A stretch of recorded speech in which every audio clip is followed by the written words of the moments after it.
When this newbie enters the martial academy, he first has to fight one of the older students, and the whole academy gathers to watch him get beaten. But when the fight starts and his opponent starts talking trash, Su Hong suddenly disappears and grabs this loser by the face before smashing him into the ground. The whole academy is shocked, asking who the hell this guy is. They bring him stronger opponents one by one, but he defeats every single one with just one move. His power shocks the professors so much that they bring him to a testing machine to measure his true strength. When Su Hong charges his fist and punches the machine, it goes flying straight into the wall. When the dust finally settles, the stunned students see that he has completely destroyed the testing machine and recorded a power level higher than anyone has ever achieved. But just a few weeks ago, Su Hong was a poor nobody training every day at the gym.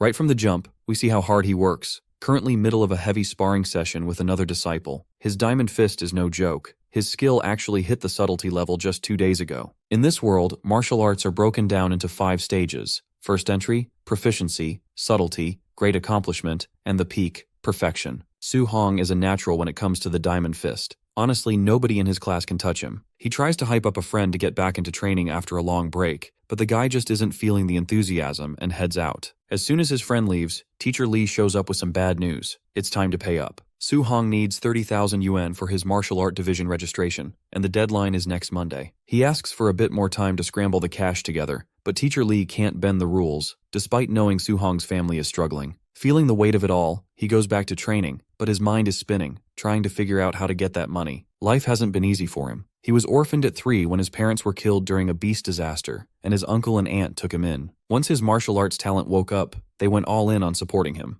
In a world like this, martial artists are at the top of the food chain, and Su Hong wants to go pro just to give his family the life they deserve. But now, that registration fee is standing in the way. That night, Su Hong heads home and happens to overhear his aunt and uncle talking. They're stressing over the fees, even considering skipping the rent. His aunt is even willing to give up her medicine to cover the cost, but his uncle insists on picking up another job instead. Heart sinking, our hero pulls himself together and acts like he didn't hear a word before walking through the door. He tries to help his aunt look after his uncle, but they won't hear of it, insisting he get some rest for the next day. Lying in bed later, he can't stop thinking about their sacrifices. He makes a choice. He's going to handle this on his own. There's only one way to make that kind of money in just a few days. So the very next day, he finds himself at an illegal underground fighting ring. He takes on the persona of Minotaur, hidden behind a mask of the beast. He's got a shot at 60,000 yuan, but if he loses after 4 wins, the stakes are gruesome. The crowd is curious about the newcomer, so the announcer goads him into some trash talk to hype the room. Su Hong lets out a roar, challenging everyone and calling their martial arts weak. Since it's an illegal arena, the crowd turns bloodthirsty, wanting to see the newbie get crushed. Su Hong knows the risks, but he's betting everything on his diamond fist. His first opponent looks like an easy pick, plenty of momentum but a weak stance. The guy rushes in, but our boy meet him with a single powerful fist that sends him flying right out of the ring. 1 win down. His second opponent has a much better physique, and Su Hong decides to use the match as live practice for his diamond fist. They clash, and he realizes his own power is superior. He lands a heavy punch to the face, catches the man overcommitting, and follows up with a gut kick that clears the ring. 2 wins. Up in the stands, some big shot sharks are watching, noticing that while he isn't elite yet, he's definitely above average. Meanwhile, Su Hong is realizing just how easily regular disciples fall before his subtlety level diamond fist. After securing a 3rd win, he faces his final obstacle, White Fox, a quasi-level expert. Su Hong knows this will be the fight of his life. As the round starts, he decides to go all out from the first second. But the moment their fists clash, the truth hits him. White Fox isn't just a quasi-expert. He's a true martial artist who's been suppressing his blood chi and real power. The intensity spikes, and White Fox lands a triple thunder fist that leaves Su Hong bleeding. The crowd goes wild seeing such a high-level move used on a rookie. Our guy shifts entirely to defense, desperately trying to block the onslaught. White Fox, wanting to see Su Hong's true potential, taunts him to fight back. Before he can find an opening, a heavy blow catches him in the face, sending him to the edge of consciousness. White Fox leans in, taunting him that he won't see a dime of that prize money. He offers a dirty deal that he wanted our dude to work for them,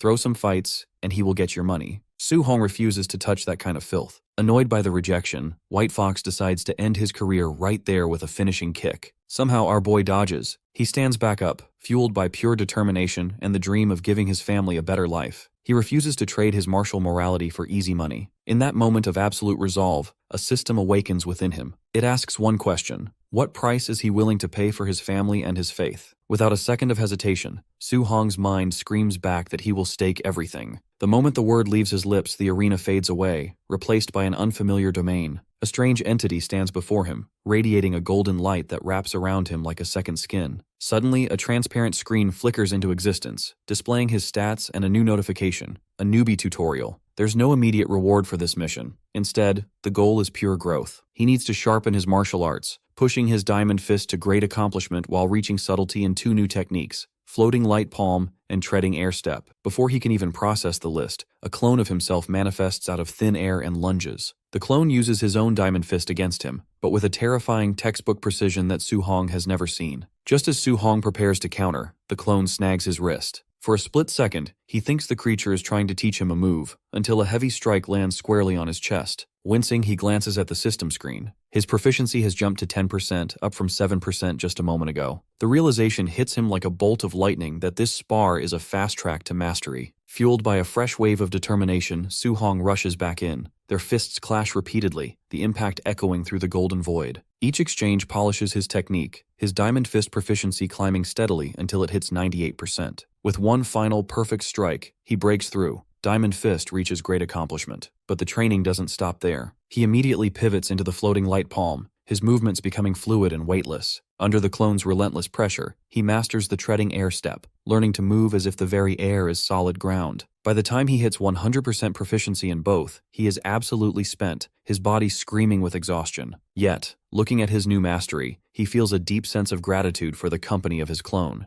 As the tutorial winds down, the system chimes, ready to issue his rewards. It asks if he's ready to return to reality, and Su Hong answers with a firm, breathless, yes. The next moment, he finds himself back in the arena, facing White Fox, who remains convinced that the boy's skills are nothing more than cheap theater. The masked fighter challenges him to withstand a direct assault, but to Su Hong the movements now seem sluggish and predictable. He slips past every strike with effortless grace, eventually landing a counterpunch so devastating it shatters White Fox's mask and leaves the crowd in a state of collective shock. A newcomer has officially bested a quasi-level expert. Ignoring the chaos of the crowd, he secures his prize money and quickly departs. However, his performance has caught the attention of an influential underground boss who is baffled by the boy's mastery of the diamond fist. Though the boss sends his subordinates to track the mysterious fighter, Su Hong's heightened senses allow him to realize he is being followed. He uses the surrounding architecture to scale a wall, leaving his pursuers staring at an empty alleyway. Upon returning home, he presents the stack of cash to his stunned aunt and uncle. To ease their worries about where the money came from, he tells them a small lie, claiming his natural talent earned him a prestigious sponsorship from a local dojo owner. The relief is palpable. The registration fees, the back rent, and his aunt's vital medicine are all finally paid for. Later that night, Su Hong retreats to the rooftop to examine the changes within himself. He discovers a new system feature that converts the merit of defeating strong opponents into martial arts value. Without a second thought, he invests all these points into his blood chi. The result is an immediate, scorching transformation that pushes his cultivation into the quasi-A realm, mending every lingering ache in his body and leaving him feeling more powerful than ever. Needing a proper way to gauge his new strength, he makes his way to the school's outdoor training field under the cover of night. He approaches a Tier 1 combat tester, intending to hit it with only 70% of his power just to see where he stands. The impact is far greater than he anticipated, and the lower quality machine is instantly reduced to scrap metal. Panicking at the thought of a massive repair bill, he quickly flees the scene. Not long after, a principal arrives to find the wreckage, fuming at the blatant destruction of school property. Surveying the damage, the instructor concludes that only the school's top-tier students, Chen Shan or Li Tu, could possess such destructive force. In a stroke of luck for Su Hong, the school's star pupils are now the prime suspects for his late-night workout. The following morning, the fallout of Su Hong's late-night power test lands squarely on Chen Shan. Just as he suspected,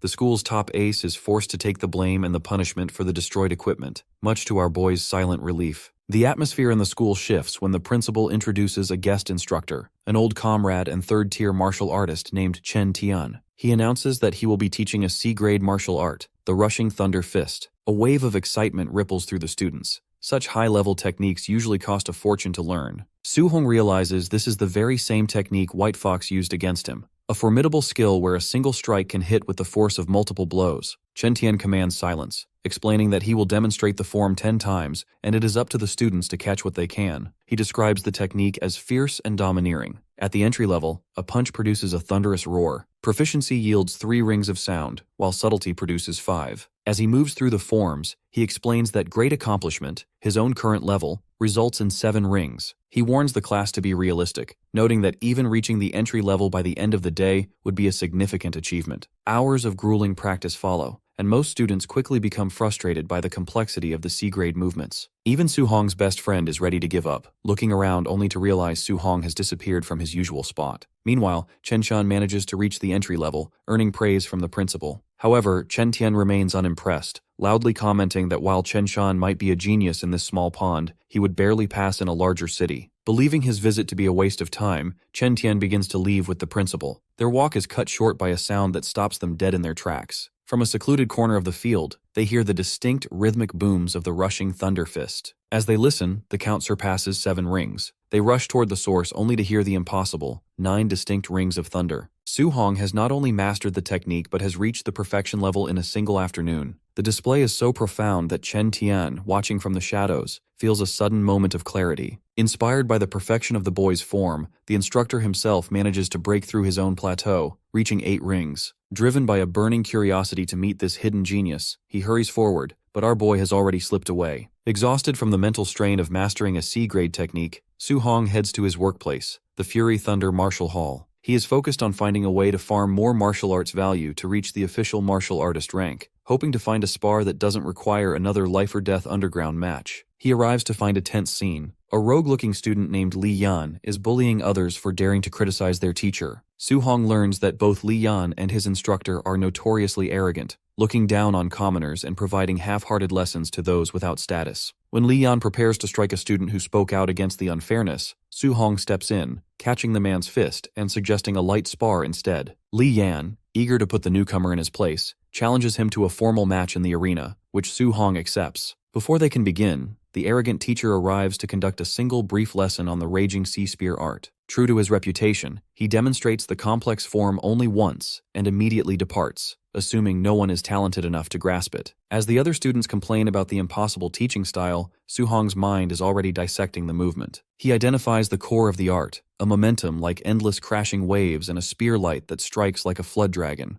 To the astonishment of everyone present, he picks up a spear and executes the form perfectly in the middle of the arena. The commotion brings Li Yan back out. Seeing that Su-hong has already grasped the teacher's lesson, his interest turns into a competitive grudge. He charges into the arena with his own spear, ignoring the warnings from Su-hong's friend. Li Yan thrusts forward, utilizing the raging sea spear art at the subtlety level. However, his confidence turns to pure shock when Su-hong meets the attack, countering with the exact same technique, already refined to the proficiency level after seeing it just once. Li Yan's attempts to block the incoming spear are useless. He watches in pure disbelief as our dude, who isn't even an official martial artist yet, wields the raging sea spear art with his mid-level proficiency. With a single fluid strike, Su-hong disarms his opponent, sending Li Yan's weapon clattering across the floor. The victory is swift, and as the dust settles, a notification appears on Su-hong's internal screen. He has earned 35 martial arts value points for defeating a higher-level opponent. He realizes that even simple sparring can be a goldmine for his progression, and decides to seek out more challenges in the future. Li Yan, however, is spiraling into a silent fury. He has spent countless hours agonizing over every thrust and parry of the sea spear technique, only to see a newcomer master it after a single glance. To Li Yan, it feels as though his years of hard work have been rendered meaningless. Before he can lash out, the teacher intervenes, sharply reprimanding Li Yan and telling him that a true martial artist must be able to accept defeat. In truth, the teacher is secretly stunned. To reach proficiency after seeing a demonstration only once is a feat even the elite geniuses of the imperial capital would struggle to achieve. Masking his interest, he forces Li Yan to apologize to our boy. As our hero leaves the hall, he reflects on the day's massive gains. Not only has he added the rushing thunder fist and raging sea spear art to his arsenal, but he has also secured the points needed for his next breakthrough. His mind shifts to his next goal, preparing for the upcoming school exams. He knows the wealthy students will have high-grade equipment, and after today's experience, he realizes he needs a quality alloy spear of his own. The problem, as always, is the cost. Between his aunt's medicine and the family's needs, he has no money left for high-end weapons. A nearby television broadcast provides the answer. The Star City forest is being overrun by ferocious beasts, and the city lord is offering rewards to any martial artist who can hunt them down. When he returns home, his aunt's voice greets him, along with the sound of her scolding his uncle for overworking himself. Even though Su-hong provided them with money, his uncle insists on working, wanting to save every penny for Su-hong's future, rather than becoming a burden. Su Hong steps in, taking the bandages from his aunt to tend to his uncle himself. He urges them both to rest, but they remain firm. They are the kind of family that prioritizes his education and martial path over their own comfort. Their selflessness only hardens his resolve to head into the wild. Before facing the dangers of the forest, our boy uses his accumulated martial arts value to boost his blood chi. He reaches a level of 95.2, just a hair's breadth away from becoming a true martial artist. He spends the next 2 days in the school gym, relentlessly grinding until all 5 of his techniques reach the level of perfection.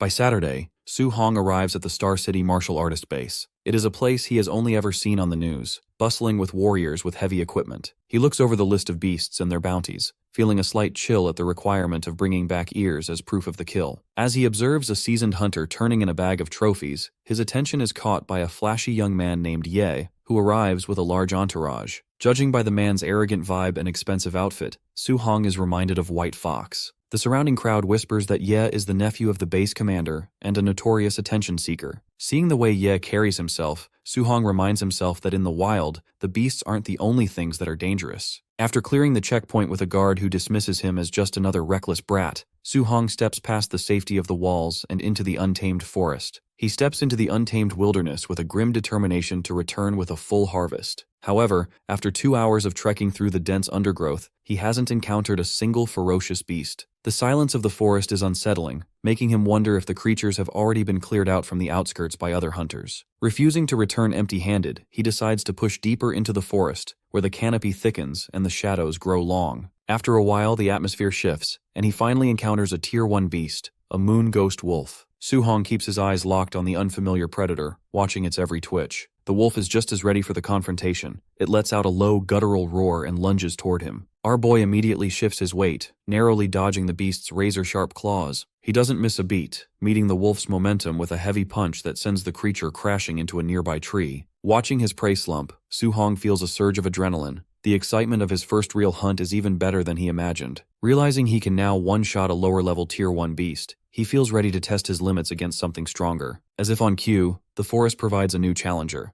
A raging black bear emerges from the brush behind him, launching a surprise attack. It meets the same fate as the wolf, falling to a single, precise strike. With his skills at their current level, Su Hong realizes he can dominate Tier 1 beasts with ease, provided he stays clear of Tier 2 territory. He quickly harvests the bear's ears, mindful of the prize money they represent. Suddenly, his system pings with an urgent alert that he has finally accumulated enough martial arts value to break through and become a true martial artist. The system urges him to level up as soon as possible. Before he can find a quiet spot, he senses a heavy, suffocating presence nearby. Intrigued, he rushes toward the source of the power. He arrives at a clearing and skids to a halt. Before him lies a black jade python, a late-stage Tier 1 beast. A group of martial artists is already struggling against it, being tossed aside by its massive coils. The python notices the newcomer and lashes out with its tail. Su Hong barely evades the strike, but the beast is fast. It nearly catches him in a lethal squeeze. He manages to break free with a burst of power, though the effort leaves him breathless and bleeding slightly. Spotting a spear lying near a fallen hunter, he snatches it up.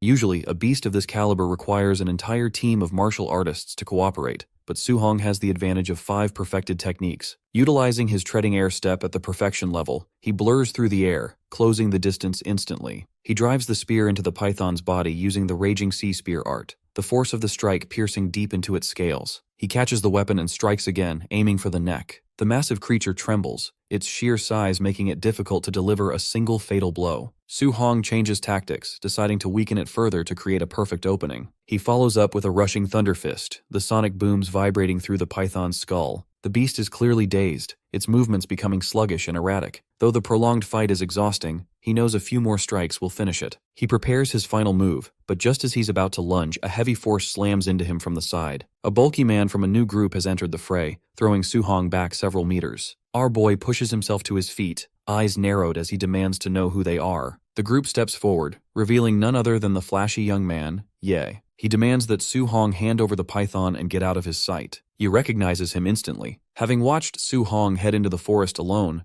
he assumed the kid would be dead by now. Instead, not only is the rookie alive, but he also stumbled upon a heavily injured python. Meanwhile, our hero quickly sizes up the group. They are all full-fledged martial artists, making a direct confrontation nearly impossible. The brute of the squad steps up, ready to beat Su Hong into submission if he doesn't hand over the python to Ye. But our boy is ready this time. He was only caught off guard before because of the ambush, but his confidence in his own skills hasn't wavered. He counters the brute, who instantly senses a terrifying wave of power. Su Hong's strike hits hard enough to shatter the man's mask, knocking him clean off his feet. Seeing that signature diamond fist, Ye immediately connects the dots. This kid is the Minotaur from the underground ring. Burning for revenge against the first person to ever humiliate him, Ye orders his minions to eliminate him on the spot. As the group rushes forward, Su Hong snatches up his spear and vanishes into the thick brush, drawing them deeper into the dense forest. One of the team members warns everyone to stay alert, noting that the heavy canopy is ideal for a sneak attack. One of the men scoffs, arguing they shouldn't be afraid of a lone rookie when they have the numbers, but Su Hong appears directly behind him. Before the man can even process the threat, a swift blow knocks him out of commission. Ye is taken aback by the terrifying speed, but his remaining crew is even more concerned by the sound echoing through the trees. They distinctly recognize the 9 echoes of the rushing thunder fist. It makes no sense, considering even a rank 3 martial artist would struggle to push that technique to the level of perfection. Ye grows furious at his men's frantic analysis, unable to stomach the fact that Su Hong has mastered both the diamond fist and the thunder fist to such an absurd degree. From his hiding spot, our boy watches them sweat. In reality, he is way too exhausted from his previous fight with the python to take them all out at once. Picking them off one by one is his only real option. The next moment, he hurls his spear into the brush to create a distraction, and the moment their eyes follow the weapon, he rushes the group and heavily injures another guard. Suddenly, only Ye and one final minion are left standing. The remaining guard is completely terrified by Su Hong's monstrous strength and wants nothing more than to run away. Ye, however, is too blinded by fury to let his revenge slip away, though his anger turns to shock a second later, when his last guard is dropped anyway. Now Ye is genuinely tense, unable to comprehend how this boy grew so strong in a matter of days. He senses Su Hong behind him, but when he spins around, there is nothing but empty air. The very next moment, our boy materializes behind him once more, but Ye is fast enough to react this time, unleashing a void-piercing finger. Su Hong narrowly dodges the strike, turning to watch the sheer force of the attack obliterate a massive tree behind him. Completely losing his cool, Ye goes wild, relentlessly spamming the technique and destroying the surrounding forest. Watching the pure, destructive output, Su Hong realizes he is dealing with someone who is at least a rank 1 martial artist. His expression twisting into something ugly. Realizing he is outmatched, he resorts to threats, sneering that if Su Hong dares to touch him, he will track down and slaughter his entire family, boasting that he has already memorized the boy's face. He brags about his family's elite position at the very top of the martial arts hierarchy, confident that his status makes him untouchable. But mentioning Su Hong's family is a fatal mistake. Something snaps inside our hero, and his expression goes completely cold. Moving with lightning speed, he blurs past Ye's defenses and appears directly behind him. Before Ye can even finish his sentence, Su Hong delivers a brutal punch straight to his face, launching the arrogant air across the clearing. Su Hong can tolerate a haughty attitude, but threatening the people who took him in and sacrificed everything for him is a one-way ticket to a death sentence. Ye slumps, heavily injured and completely at a loss. He cannot comprehend how someone who isn't even a full-fledged martial artist can possess this kind of monstrous strength. As Ye opens his mouth to demand answers, a massive shadow falls over him. The black jade python, having recovered some of its strength while they were fighting, re-enters the fray. Before Ye can even scream, the massive serpent lunges and swallows him whole. With the annoying distraction taken care of, the python turns its gaze back to the only threat left standing. Su Hong grips his weapon, facing down the rejuvenated beast alone. Meanwhile, Ye's unconscious minions finally groan and wake up, immediately looking around for their arrogant master. Their confusion turns to sheer panic when they see our hero charging right toward them. Even though the boy shouts a warning for them to run, their pride gets the better of them, and they prepare to take him down.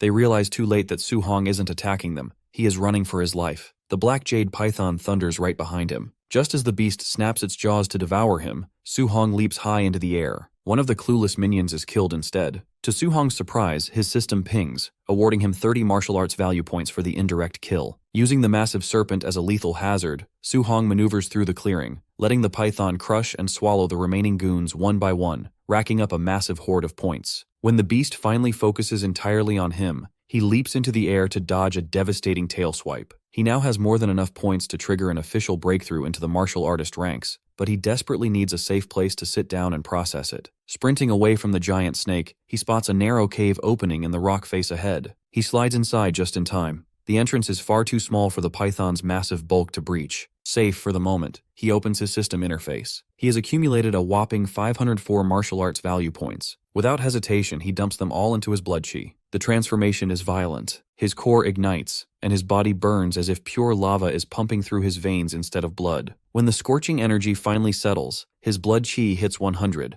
officially breaking through the barrier to become a rank 1 martial artist. Feeling the raw, explosive power vibrating through his muscles, Su-hong turns back toward the cave entrance. The python senses the sudden, terrifying shift in his aura and hisses in caution. Su-hong steps out and thrusts his spear forward with newfound speed and precision, blinding the beast. Dropping the weapon, he unleashes his perfected Diamond Fist and Rushing Thunder Fist in a relentless, overlapping barrage. The final thunderous strike kills the python. A notification confirms a massive reward of 92 martial value points. As the adrenaline fades, Su-hong realizes a practical problem. The hunting bounty requires cutting off a beast's ears as proof, but a snake doesn't have any ears to harvest. Shrugging it off, he decides to leave the massive snake behind. Before heading deeper into the forest, he searches the area where Ye was attacked. Curious about the powerful technique the heir had used against him, Su-hong rumbles through the gear and discovers a hidden manual for the void-piercing finger. When night falls, he retreats back into the safety of the cave. He spends hours memorizing every line of the entry-level cultivation path for the new technique, then closes his eyes to enter his mental training domain. The familiar clone materializes before him, and the simulation begins. The training is brutal. Because the void-piercing finger is a high-tier B-grade martial art, it drains his energy far quicker than his older C-grade skills.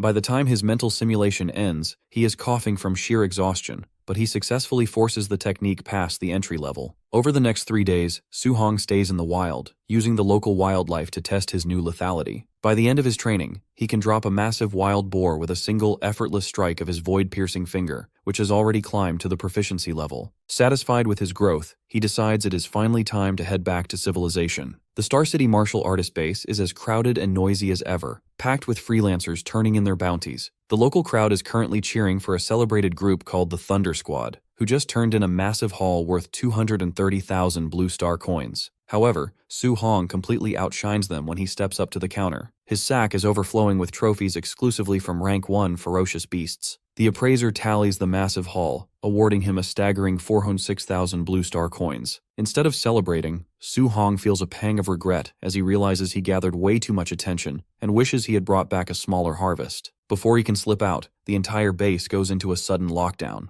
Ye Feng's uncle, Ye Qi, a powerful high-ranking manager of the base, has just discovered the murder of his nephew. Furious, he declares that absolutely no one will leave the premises until the culprit is found. While the other hunters are secretly thrilled to hear that a notorious scum like Ye Feng is dead, they keep their heads down. Ye Qi is in a venomous mood. Knowing that Ye Feng was carrying the rare void-piercing finger manual, he orders his men to strip search every single person in the base, looking for the book. Su-hong remains completely calm, knowing the physical evidence of the murder points entirely to the python. However, his massive payout makes him a prime target for suspicion. Ye Qi stalks over to him, his shadow falling over the boy. Looking down with a dark, dangerous gaze, the commander notes how remarkably skilled a young man must be to bring back a haul worth over 400,000 coins all by himself. The assistant chimes in, pointing out that Su-hong is only a Tier 1 early-stage rookie at best, making it highly suspicious that he harvested so many beasts on his own. She openly suspects that he must have picked up Ye Feng's dropped backpack. When the guards step forward to restrain him, Su-hong's spear moves with a blinding speed that the guards can't even track, stopping them in their tracks. He calmly informs them that he is a student at Star City No. 1 school, making it a very bad idea to search him without cause. Ye Qi hesitates. He knows the school's principal is fiercely protective of his students. Besides, if this kid is truly a monstrous genius capable of hunting that many beasts alone,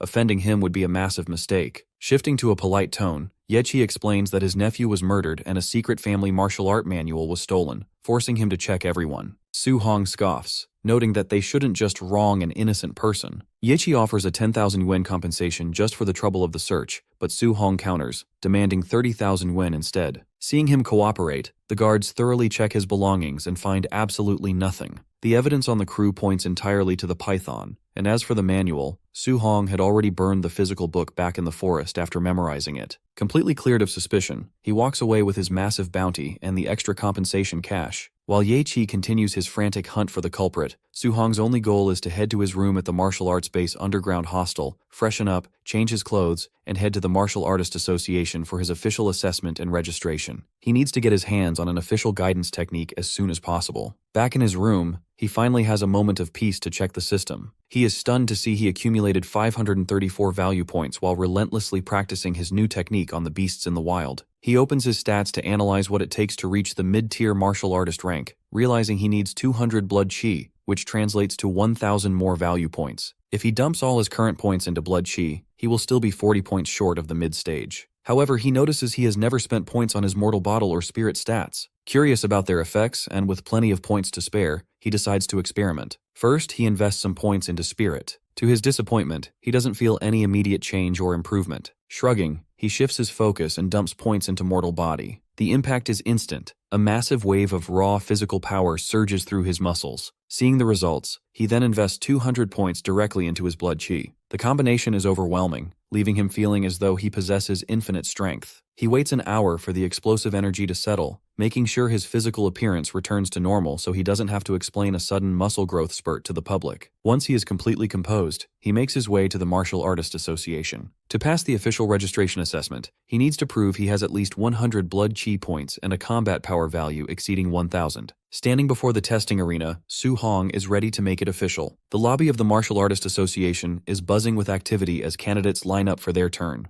Looking at Su Hong arriving all by himself without a master or an entourage, especially at such a young age, the onlookers assume he is just a clueless rookie trying his luck for the experience. The testing moves quickly, with some candidates passing and others failing under the strict eyes of the evaluators. The crowd erupts into excitement when a candidate named Li Ming passes his test with a staggering combat power score of 1,663. It is a massive number for a newcomer, and the hype only grows when people realize he is the personal disciple of the Thunder Hall Master, Zhang Ming. Hearing that name, Su Hong instantly recalls the arrogant, biased teacher from the martial hall and wonders just how many entitled students the man has running around. As Su Hong steps up for his turn, Li Ming watches him with a haughty smirk, fully confident that this random kid won't come close to matching his achievements. That illusion shatters a second later. The testing monitor blinks to life, displaying Su Hong's raw blood chi at an absurd 123 points. The crowd gasps, and Li Ming's smile vanishes. He quickly tries to console himself, muttering that high blood chi points don't mean a thing if a candidate lacks actual combat power. Now it is time for Su Hong to face the combat tester. Having officially advanced his martial arts rank and heavily upgraded his mortal body stat, he initially considers holding back and using only 40% of his strength. He hesitates, realizing that holding back too much might not give him a high enough score to make a clean impact, so he decides to unleash exactly half of his total power. Even at a mere 50%, the sheer force of his physical strength is monstrous. Instead of just registering a score, his casual strike completely throws the testing machine. The room goes dead silent as the final calculation flashes on the damaged screen: 3,004 combat power points. What leaves everyone in absolute shock is the fact that Su Hong didn't even use a specific martial arts technique. It was just a raw, unrefined strike. For perspective, a score of 3,000 is the peak standard reserved for a high-tier rank 1 martial artist. Up in the VIP viewing gallery, Zhang Ming catches sight of the commotion, his eyes widening as he recognizes the boy who just broke the scale. Meanwhile, in the executive offices, Star City Martial Arts Association President Wu Lingxian is in a terrible mood. Her rival counterpart from the Yang City branch recently produced a rare martial arts genius and won't stop bragging about it. Wu Lingxian desperately needs a prodigy of her own to secure her standing within the association hierarchy, or her position will be in serious jeopardy. As if answering her unasked prayer, her assistant bursts into the office, completely panicked. Breathless, the assistant reports that a literal monster has just destroyed the testing machine downstairs, scoring over 3,000 points in raw combat power without a single technique. Wu Lingxian freezes, her interest peaking at the news. Su Hong heads toward the central hall, intending to go up to the second floor to officially register his status and collect his newly earned martial artist stipend. However, the receptionist stops dead in her tracks as President Wu Lingxian herself walks down to fetch him. The president instructs Su Hong to follow her, and as he looks at the woman, a powerful rank 5 martial artist, he realizes she is different than he expected. He follows her straight into the executive office. Upon learning that Su Hong is a student from Star City No. 1 school, Wu Lingxian can't help but complain that the principal is always complaining to her about only having 2 above-average students this year, yet he has been hiding a literal monster like our hero the whole time. He then politely asks what the president wants with him, reminding her that he only came to register and get his credentials. Wu Lingxian assures him that his monthly stipend and official paperwork are already being processed, but she brought him here because she intends to personally teach him a guidance technique. To gauge his foundation, she asks how much he already knows about them. Su-hong recites what he remembers from his textbooks, explaining that the essence of heaven and earth is divided into specific attributes, and guidance techniques are the methods used to absorb that energy to strengthen oneself. He adds that a martial artist needs a technique that corresponds exactly to a specific attribute to absorb it properly. Wu Lingxian smiles and explains that a true guidance technique is far more than just a passive cultivation method. To demonstrate, she activates the Heavenly Flame guidance technique. As she draws in the surrounding fire attribute essence, the air around her warps, and she explains that this energy allows a martial artist's attacks to possess the raw, destructive power of fire. With a slight flex of her hand, she creates a controlled, explosive burst of flames, showing him how a martial artist can project an attribute externally to massively increase their attack range and damage. She notes that while enshrouding a fist in pure elemental energy is incredibly difficult for a rank 1 rookie, even catching a tiny hint of an attribute at his level is a massive advantage. Su-hong is completely taken aback. His textbooks never mentioned that guidance techniques could be weaponized for direct offense. Wu Lingxian goes on to break down the 7 primary attributes of heavenly essence: metal, wood, water, fire, earth, lightning, and wind. While every element has its own distinct strengths and weaknesses, she explains that in terms of pure, raw destructive power, lightning ranks first, metal ranks second, and fire ranks third. However, she emphasizes that a martial artist can't just pick whichever element they think looks coolest.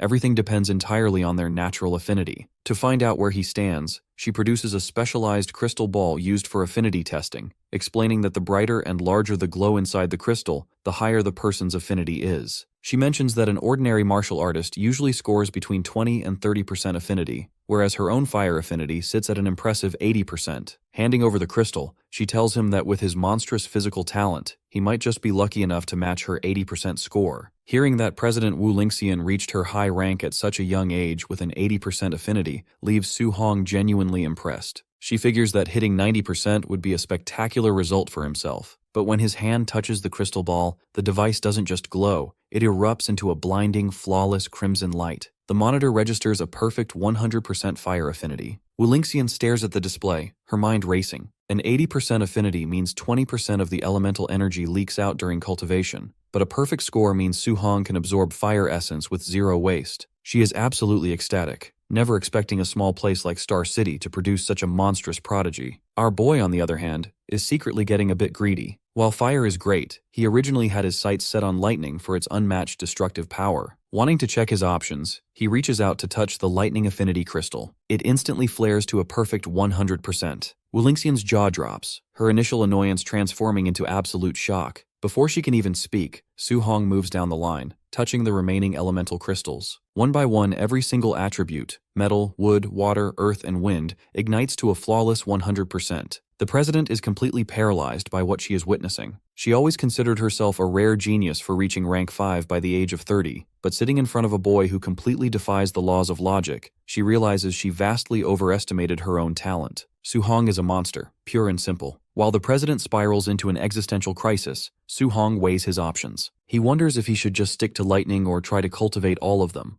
ultimately deciding that letting his other perfect affinities go to waste would be a shame. When he asks Wu Lingxian for the guidance techniques for all 7 attributes, she snaps out of her trance and quickly interjects. She warns him that even with boundless talent, a person's time and mental energy are strictly limited. She tells him a cautionary tale about a legendary fool who tried to master every single element, only to remain stuck as a rank 1 martial artist for decades. She begs him to focus on just 1 or 2. Su-hong quickly reassures her, claiming he just wants to look over the manuals to see which elements feel the most natural in practice. Accepting his logic, she promises to hand over the materials, but reiterates her warning to stay grounded. She then shifts the conversation to his upcoming school exams, explaining that the friction on the battlefield of the heavens has recently intensified. A massive war is brewing between humanity and a myriad races, forcing various countries to pour their resources into setting up elite genius training camps. She wants Su-hong to secure the top spot in the upcoming exams so she can officially recommend him for the program. Hearing about the looming war strikes a painful chord in Su-hong's memory. It was the last great war that wiped out his entire bloodline, leaving him with no one but his aunt and uncle. The desire to protect his remaining family is all the motivation he needs. He accepts the challenge, determined to grow strong enough to keep his loved ones safe. Later that day, he returns home and proudly presents his official martial artist credentials to his family. Seeing the certificate, his aunt and uncle burst into tears of pure joy. He assures his uncle that with his new 10,000 yuan monthly stipend and his hunting earnings, nobody has to work themselves to the bone anymore. He is finally ready to carry the weight of the household. Late that night, our hero sits cross-legged on his bed, practicing his newly acquired fire guidance technique. He follows the breathing patterns until a faint plume of heat and smoke rises from his knuckles. He frowns, feeling like the elemental energy is incredibly weak and barely noticeable. Curious, he opens his system interface. A brand new column for guidance techniques has indeed been unlocked, confirming he successfully learned the form. However, what catches his eye is a specific stat. The technique is listed as Level 1. Su Hong blinks, a wave of nervousness washing over him. President Wu had gone into extensive detail about attributes, leakage, and cultivation, but she had never mentioned anything about a guidance technique having numerical levels. If such a mechanic existed for everyone, she definitely would have brought it up.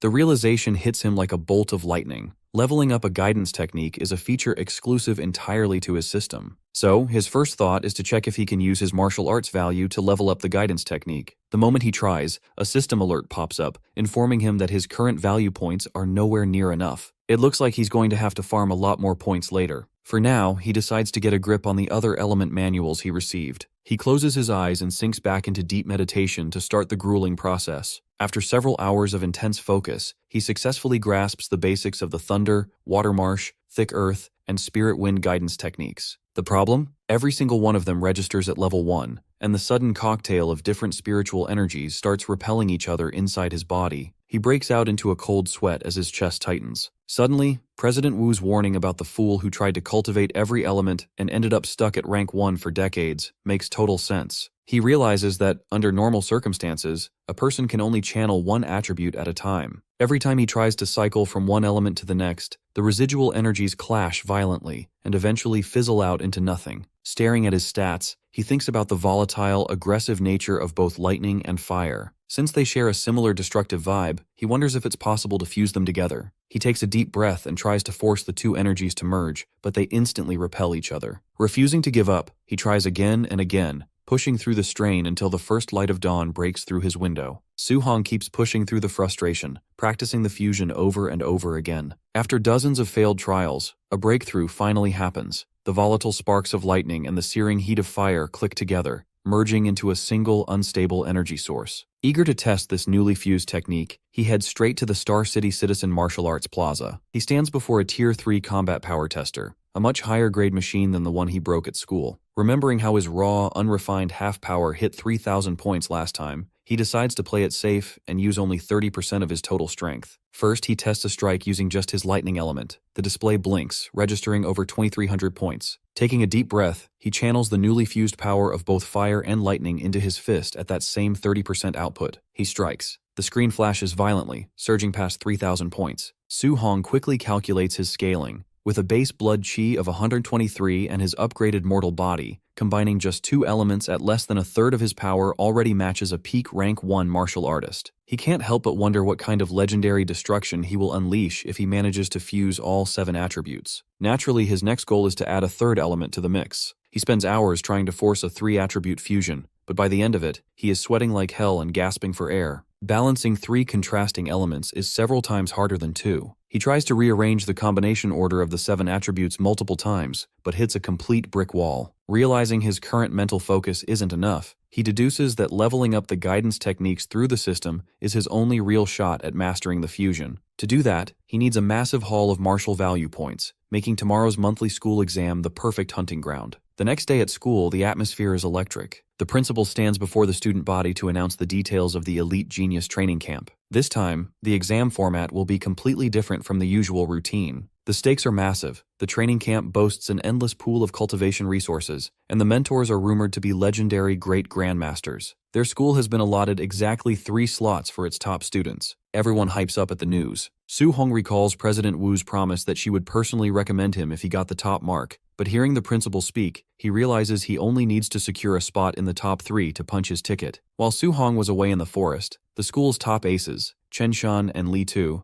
have officially broken through to become full-fledged martial artists. It turns out the principal kept guest instructor Chen Tian around to give them extended private lessons. Thanks to that high-level coaching, both aces have pushed their blood chi past the 100-point threshold and successfully mastered the 3-ring echo of the rushing Thunder Fist. Both of them are locking eyes, ready to give each other a brutal time in the arena. Meanwhile, Chen Tian is scanning the crowd, completely disinterested in the current aces. His only reason for staying is to find the anonymous prodigy who executed the flawless 9-ring rushing Thunder Fist the other day. Since Su Hong had slipped away so fast, he still has no idea which student actually performed the miracle. The tension spikes when Jiang Ming, the arrogant Thunder Hall master, marches onto the field with his own top disciples, demanding a friendly spar with the school's best. The principal knows exactly what Jiang Ming is up to. The man is just here to humiliate his institution on exam day. Unfortunately, the principal can't openly refuse the challenge without looking weak, and he isn't entirely confident his students can beat Jiang Ming's elite disciples. As Jiang Ming begins to talk trash, one of his apprentices spots Su Hong standing casually in the student lineup.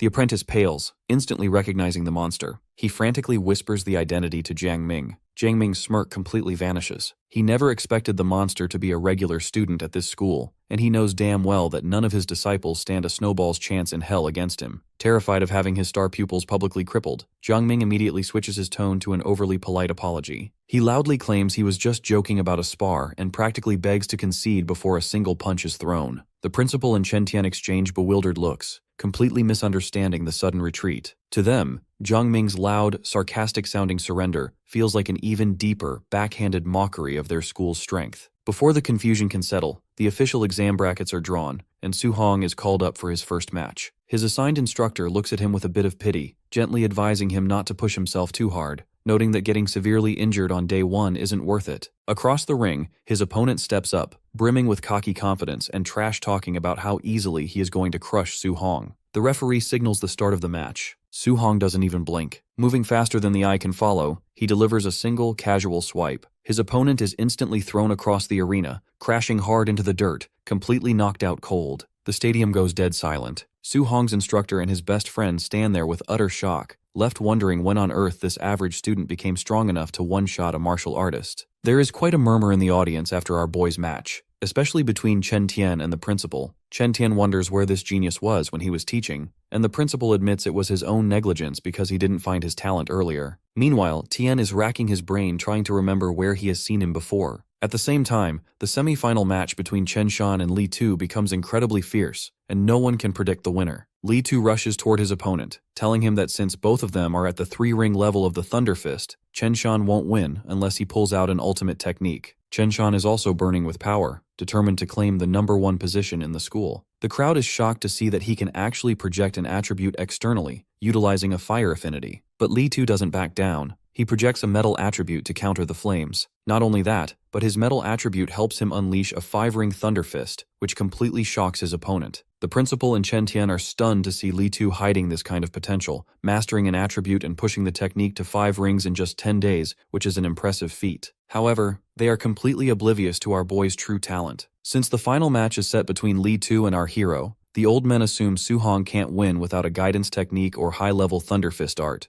completely unaware that our dude has already mastered both. Unlike those two old fools, Jiang Ming knows our boy's worth and decides to bet his money on him. Assuming it's a losing bet against our boy, both the principal and Chen Tian gladly accept the wager. Now the final has started between our boy and Li Tu. The guy is way too cocky, thinking Su Hong is just a lucky guy who reached the finals because he didn't have to face either him or Shan in the earlier brackets. Li Tu tells him he can only hope for second place. Meanwhile, our boy actually admits that Li Tu is a worthy opponent, considering all of his previous matchups were completely worthless. When it comes down to who will claim the first place position, Li Tu rushes forward, entirely confident that the title is his. To get the match over with quickly, he unleashes his 5-ring Thunder Fist right from the beginning. Everyone in the crowd thinks our boy is done for. Meanwhile, our guy wants to test his raw physical strength, so instead of dodging, he meets his opponent head-on. The audience gasps, and someone even shouts for the ref to save him. The two opponents clash their fists at full speed, but Li Tu is instantly shocked to find that Su Hong can neutralize his 5-ring Thunder Fist with ease. Li Tu attacks again with even more ferocity, but our dude just trashes the attack head-on, fighting him blow for blow. Each punch from our boy is so incredibly heavy that it makes his opponent question his very humanity. Our boy's best friend and instructor are taken aback, wondering how the kid can withstand a high-level thunder fist using regular physical punches. It makes Chen Tian question whether Su Hong possesses a special physique to survive such a match. However,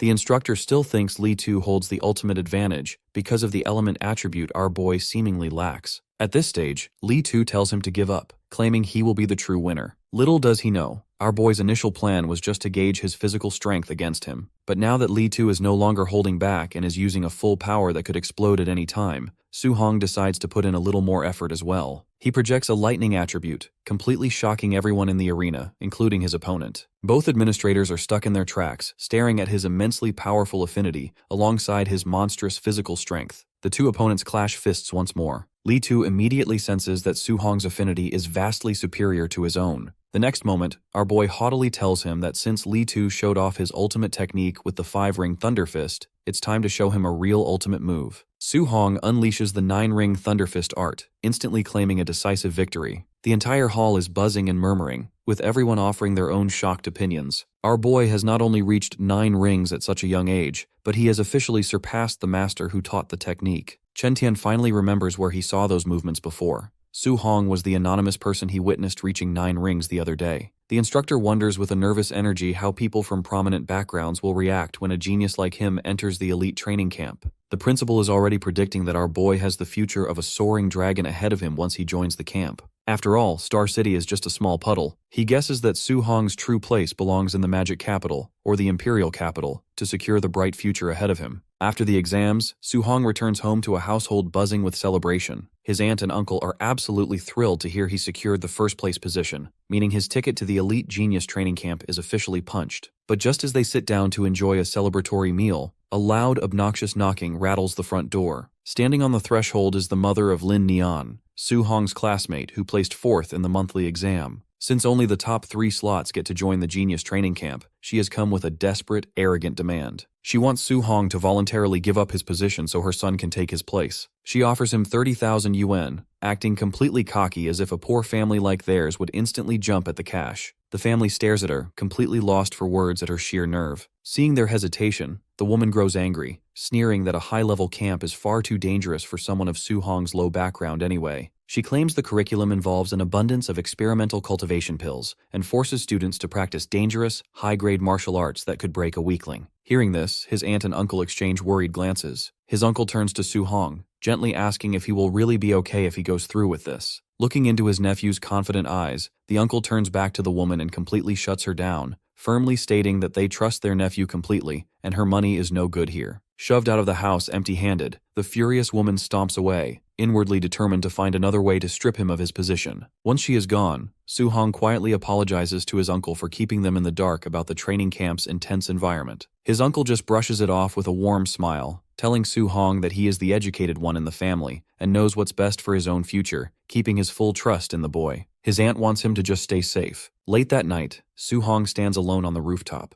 The woman's threats don't scare him, but they make him realize he needs to become significantly stronger to ensure his own survival and keep his family from worrying. Despite fighting dozens of matches during the monthly exams, his system points haven't increased as much as he hoped. He only managed to bank 285 value points in total. Knowing the elite camp will be packed with advanced martial artists and hidden prodigies holding their own trump cards, he decides to prioritize his physical durability. He dumps his points straight into his mortal body stat, pushing it up to 64.6%. He can't help but wonder what kind of godlike constitution he will awaken once that stat hits a full 100%. Suddenly, a notification pops up on his internal screen, leaving him in total shock. 2 of his elemental guidance techniques have officially climbed to level 2. He is taken back at first, then realizing that he can actually raise his guidance technique levels through regular hard practice without relying purely on system points. Realizing the potential, he immediately sits cross-legged and begins cycling both his fire and lightning affinities simultaneously, forcing them to push his limits. Hours pass under the night sky until a sudden burst of immense power ripples through his veins. Not only do the techniques successfully advance to level 3, but the breakthrough directly boosts his raw blood chi by 3 additional points. The next morning, the time finally comes for him to head out to the genius training camp. Packing his bags, his aunt emotionally assures him that he can walk away and return home anytime if the pressure becomes too much, while his uncle gives him a firm, trusting nod. As Su Hong walks down the street, his aunt teases her husband, noting that he was just as worried as she was, but merely hid it so the boy wouldn't carry their anxiety into the camp. Our hero continues on foot toward the designated departure station, mentally preparing for the challenges ahead. Suddenly, the sleek purr of a luxury car cuts through the morning air as it pulls up right beside him. President Wu is in the driver's seat. She tells him to get in. Her purpose is simple. She wants to prepare him for the absolute meat grinder of a training camp that lies ahead. As the regional president, Wu Lingxian has full access to the official records of all the incoming participants, and some of the profiles are deeply intimidating. She warns him that a few of the top-tier prodigies are already on the verge of breaking through to become rank 2 martial artists. Worse yet, the absolute lowest-tier martial arts technique any of them has mastered is B rank. Su Hong handles the news quietly. It blows his mind a bit that martial artists his own age can already be pushing rank 2,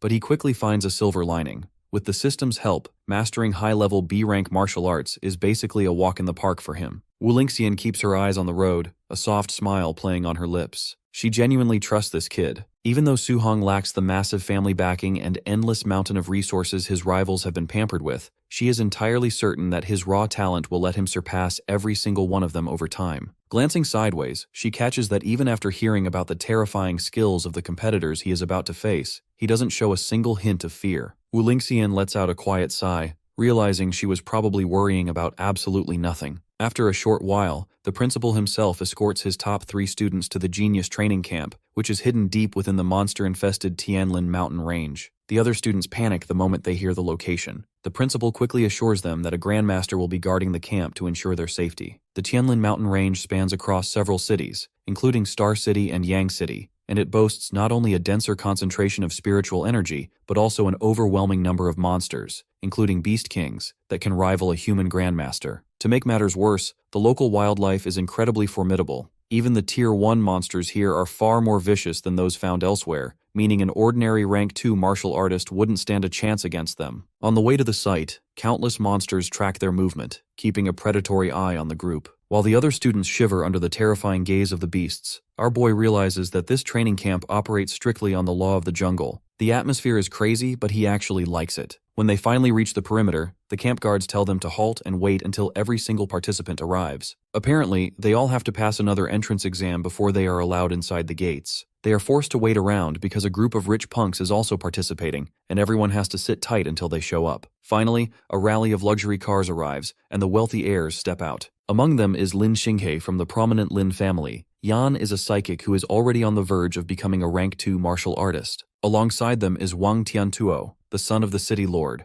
a barbarian-like youth whose primary elemental affinity sits at an impressive 95%, supplemented by a rare, special physique. Looking at these high and mighty kids, our boy wonders if these are the exact participants President Wu warned him about. He is burning with curiosity to see just how special they really are. Without wasting any time, the instructor announces the start of the exam. To earn entry into the camp, the students must acquire a token that serves as their key. These tokens have been deliberately implanted into monsters scattered throughout the Tianlin mountain range, stretching up to 30 kilometers from the current base. Li Tu and Chen Shan immediately calculate the risks, realizing that while the task sounds straightforward on paper, the deep mountains harbor completely unpredictable monsters, making it incredibly dangerous. For our boy, however, the task is quite simple, and it even gives him a perfect opportunity to farm some more martial arts value points. When a student from a poorer background tries to raise a hand and asks what happens if they encounter a high-level monster far beyond their rank, the instructor nonchalantly replies that they can just consider it bad luck. He adds that they will merely be eliminated from the exam, as a rescue team will step in to save them. The participants try to protest, arguing that a system like this makes the entire competition depend purely on luck. The instructor gives them a cruel reality check. He snaps back that this is a harsh world and a real battlefield because their ultimate goal is to reach the battlefield of the heavens. If they want to avoid high-level monsters, they need to get stronger. Otherwise, the weak will simply be outnumbered and eaten by the enemy. Hearing this, one of the wealthy students scoffs, telling the complainers that if they are so afraid of death, they should just quit right now instead of whining. Provoked by the insult, another student glares back and demands the rich punk repeat himself, threatening to cripple him on the spot. The instructor steps up, reminding everyone that violence is strictly prohibited while they are on the base. However, he drops a chilling warning. Once they step out onto the actual battlefield, they are entirely on their own. Out there, they can exact revenge on each other, or easily steal tokens from the weaker participants. It really is the law of the jungle. At this rate, barely half of the participants will even make it to the training camp gates. On the other hand, a dark flash of greed crosses Su-hong's mind. Seeing all these competitive, high-level martial artists gathered in one place makes him realize just how many martial value points are up for grabs if he plays his cards right. The moment the instructor gives the signal, the crowd surges forward, everyone sprinting to get into the jungle as early as possible to lock down the easiest targets. The two participants who were arguing earlier don't even wait to hit the tree line. They immediately launch their attacks at each other. Their fists clash with a loud resonance as they engage in a full-blown chaotic battle right at the perimeter. Su-hong pauses for a brief second to analyze their movements. Watching them trade blows, he doesn't find anything particularly special about these so-called geniuses. Defeating them in their current state won't net him a decent amount of martial value, so he decides to bypass the drama, head deeper into the mountains, and hunt down high-value monsters instead.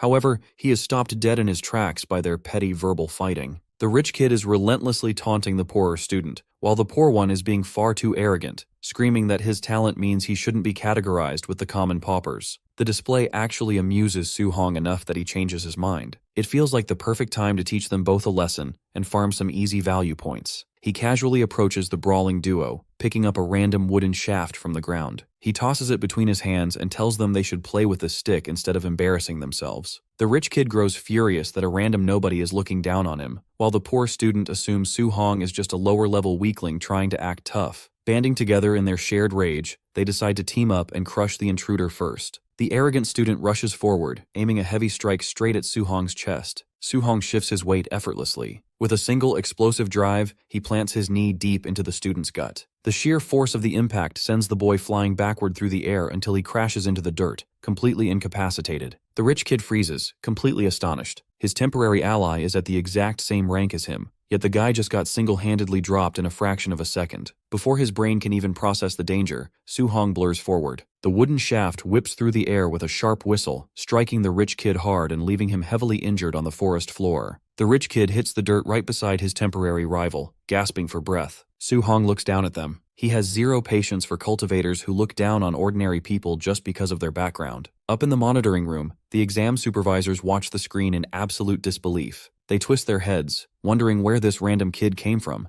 casually stepping into a brawl between two of their hyped prospects and one-shotting them both. When an assistant asks if the two defeated students should be eliminated right away, the chief supervisor shakes his head. Until they actually press their emergency beacons for help, they are technically still in the game. Down in the brush, the rich kid boils with rage, this being the very first time in his life he has ever experienced such a humiliating defeat. Meanwhile, the arrogant student tries to rationalize the loss, convincing himself that if he hadn't underestimated the newcomer, he never would have lost so easily. In a bizarre twist of fate, their shared hatred for Su-hong instantly turns them into best friends. They quickly apologize for their earlier insults toward each other, bonding over a mutual desire for revenge. Grabbing a couple of wooden shafts from the ground, they swear to hunt our boy down together. Su-hong, meanwhile, has already moved deep into the thicket, sensing the heavy vibrations of a first-order giant tusked boar. Within moments, a whole pack of the massive beasts crashes through the foliage toward him. He has run into so many groups of beasts by this point that he has completely lost count, but his pulse doesn't even spike. He slips into the center of the charging pack, unleashing his 9-ring rushing thunder fist. Sonic booms echo through the trees as his fists blur, shattering the tusks of any beast that dares to get close. Despite dropping the entire pack in seconds, Su-hong frowns as he checks his system screen. He notices that the martial value points he gets for defeating ordinary monsters are significantly lower now compared to the massive hauls he used to get. Fighting regular beasts just isn't giving him the same return on investment anymore. Hoping to at least secure his passage into the camp, he thoroughly searches the carcasses for the entry tokens. Just like all the other lower-level monsters he encountered earlier, these beasts are completely empty.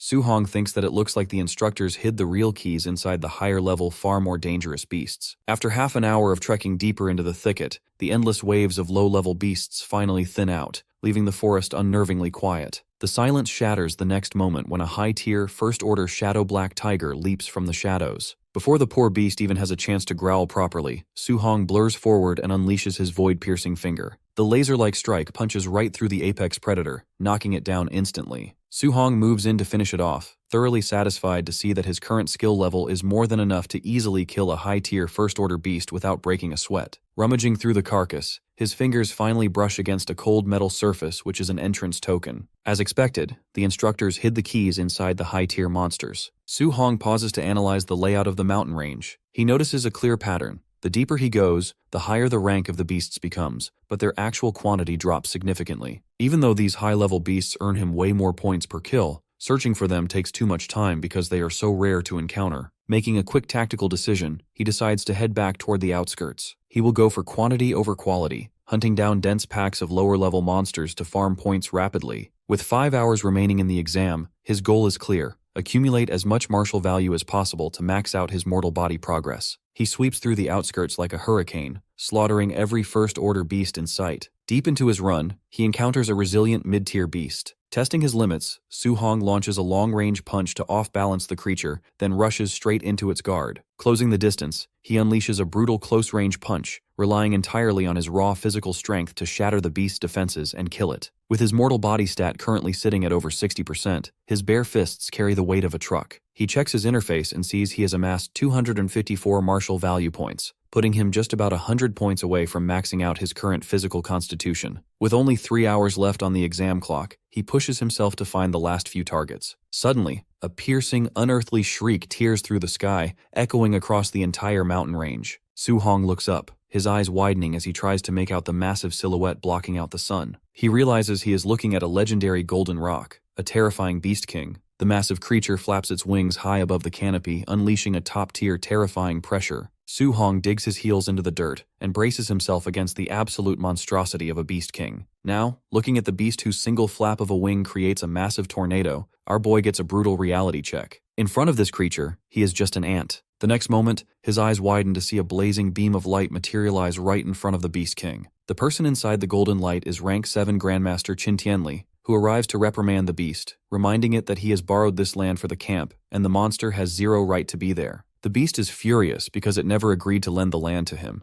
but the Grandmaster is fully prepared to beat it into submission to finalize the lease. The two forces clash, but the Grandmaster quickly gains the upper hand, raining a barrage of devastating attacks down on the creature before landing a final shattering punch. He warns the Golden Rock Beast one last time never to return to this territory. Its pride thoroughly bruised, the beast retreats, leaving behind a bitter promise of revenge. The Grandmaster then turns to the trainees below, casually introducing himself and telling them there is no need to panic. With the threat gone, he signals for the assessment to continue. Witnessing the formidable power of a Grandmaster leaves Su-hong truly in awe. He stands there completely determined, locking in this supreme realm as his ultimate cultivation goal. Meanwhile, the Grandmaster descends to the ground, muttering haughtily to himself that the beast should have just agreed to lend the land in the first place, instead of picking a fight and taking a beating. On the ground, his two assistants, Lin Zhu and Bai Mu, both rank 5 martial artists, immediately flatter his incredible display of power, but the Grandmaster isn't sold on the compliments. Getting straight to business, he orders them to follow him into the monitoring room. He wants to see which of the participants successfully withstood the terrifying pressure of the Golden Rock. Once inside the room, they scan the monitors and notice that many trainees completely collapsed under the Beast King's aura. The first one still standing is one of the prominent rich kids, who was in the middle of hunting a pack of late-stage black tigers when the pressure hit. Upon learning that this boy is the son of the city lord,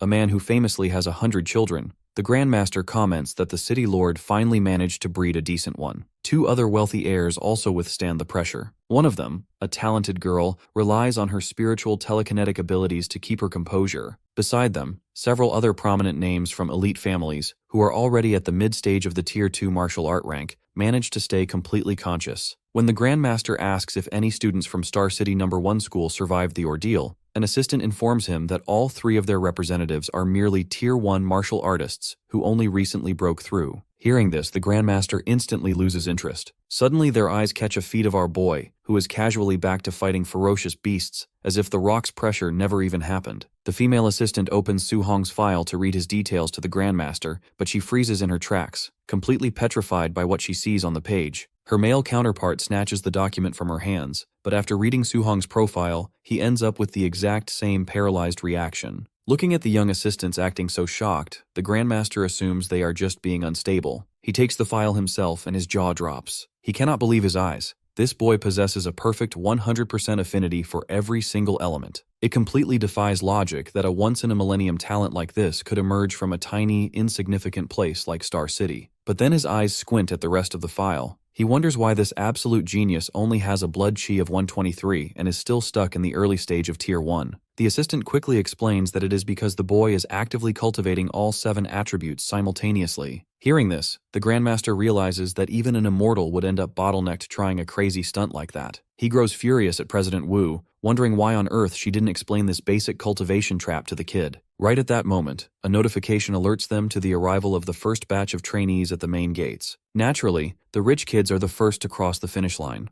After 6 hours, a steady stream of participants finally makes it into the camp. By the 7.5 hour, the Grandmaster considers ending the match early, figuring that any participant who hasn't arrived by now is simply too weak to bother with. However, he is secretly worried about Su Hong, desperately hoping his golden egg hasn't been accidentally eliminated in the wild. Finally, Su Hong walks through the gates, completely drenched in beast blood. He was so intensely immersed in his hunting spree that he entirely lost track of time. As he steps forward, the surrounding crowd murmurs in shock, commenting on the sheer ruthlessness of his blood-soaked appearance. The 2 punks he thrashed earlier glare at him from the crowd, silently vowing to deal with him the moment they are officially inside the camp. The wealthy elite kids also take notice of his dramatic, menacing arrival. A short while later, the 8-hour time limit officially expires, and anyone who hasn't reached the camp is immediately eliminated. An instructor gathers the survivors to explain the fundamental rules of the facility. He outlines the major training areas available to them: the gravity training room, the movement skill training room, the ferocious beast combat room, and the martial arts pavilion. The instructor explains that the martial arts pavilion is where trainees can exchange points for advanced movement skills, cultivation pills, and high-grade weapons, with the highest available tier reaching A rank. The students are ecstatic to hear this, but the instructor immediately drops the catch. They must earn contribution points to access any of these facilities. To get these points, they need to pass various training subjects, with outstanding performances yielding extra bonuses. With the briefing over, the instructor orders everyone to head to their quarters, directing the injured students to follow him for medical treatment. After a short walk, everyone is assigned their rooms. Our boy lets out a sigh of relief when he discovers he has a single room all to himself. This is perfect. It means he can cultivate freely without worrying about anyone spying on his system secrets. Finally alone and undisturbed, he opens his status screen. His frantic hunting spree paid off, netting him a massive 353 martial arts value points. Without a second thought, he invests the points directly into his mortal body stat to max it out. The transformation hits his physical frame instantly. It looks and feels as though he is being burned alive from the inside out, his muscles tightly coiling and his bones hardening as his mortal body value finally reaches a flawless 100%. The system's effect works rapidly on his fatal acupoints, creating an immense, heavy pressure in the air around him.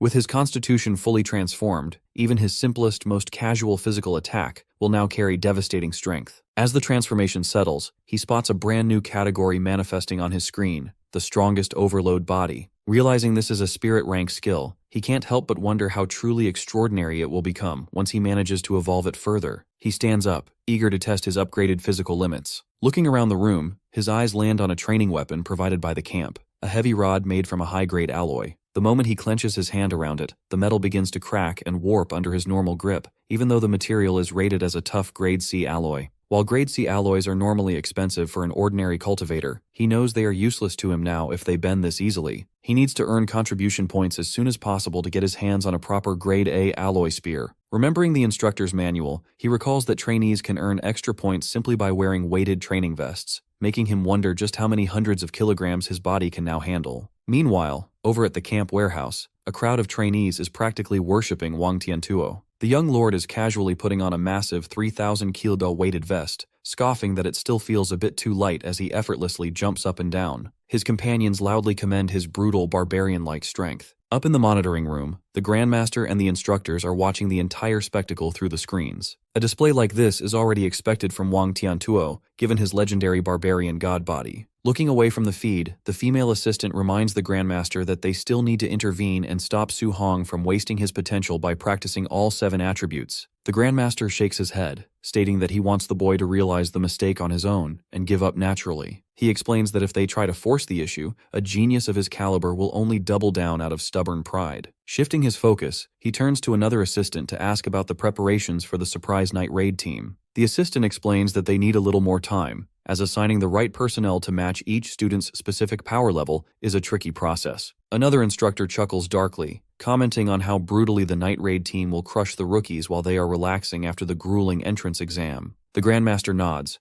explicitly emphasizing that they must assign a high-ranking, peak first-tier martial artist to raid Su-hong. He wants the raider to completely crush the boy so he can thoroughly explain the massive disadvantages of trying to cultivate every attribute at once. The assistant hesitates, protesting that a defeat that brutal might completely break the boy's martial heart. The Grandmaster just scoffs, replying that if Su-hong's resolve breaks this easily from a single setback, then he isn't worth their time anyway. On his way out, Su-hong overhears that Wang Tiantuo is heading straight for the gravity room. The warehouse quickly empties out as the other trainees rush to follow the young lord, giving our hero the perfect opportunity to test his limits and try on the weighted gear without any prying eyes. First, he locates his smart bracelet, a sleek device provided by the camp that tracks and calculates a trainee's contribution points in real time. Then, he turns his attention to the weighted jackets hanging on the racks. His eyes widen when he spots the absolute heaviest gear available, a massive vest weighing a staggering 10 tons, forged from a super-dense heavy alloy. He pulls it off the rack to inspect it, analyzing the weight distribution. He quickly realizes that 10 tons is a bit too much for a baseline training session. If he puts it on now, he won't be able to handle it for long, and it will severely compromise his movement speed and combat form. Stepping down the line, he tests a 5-ton jacket instead. He slips it on and finds that he can still move around with relative ease. Fastening the straps, he wonders about Wang Tiantuo and his crew's choice of training gear. Given their high profiles, he figures they might already be equal to or even stronger than him in terms of raw physical strength. Eager to gauge the competition, he leaves the warehouse to watch their training and see what he can learn. Meanwhile, in the monitoring room, the people are already singing Wang Tiantuo's praises,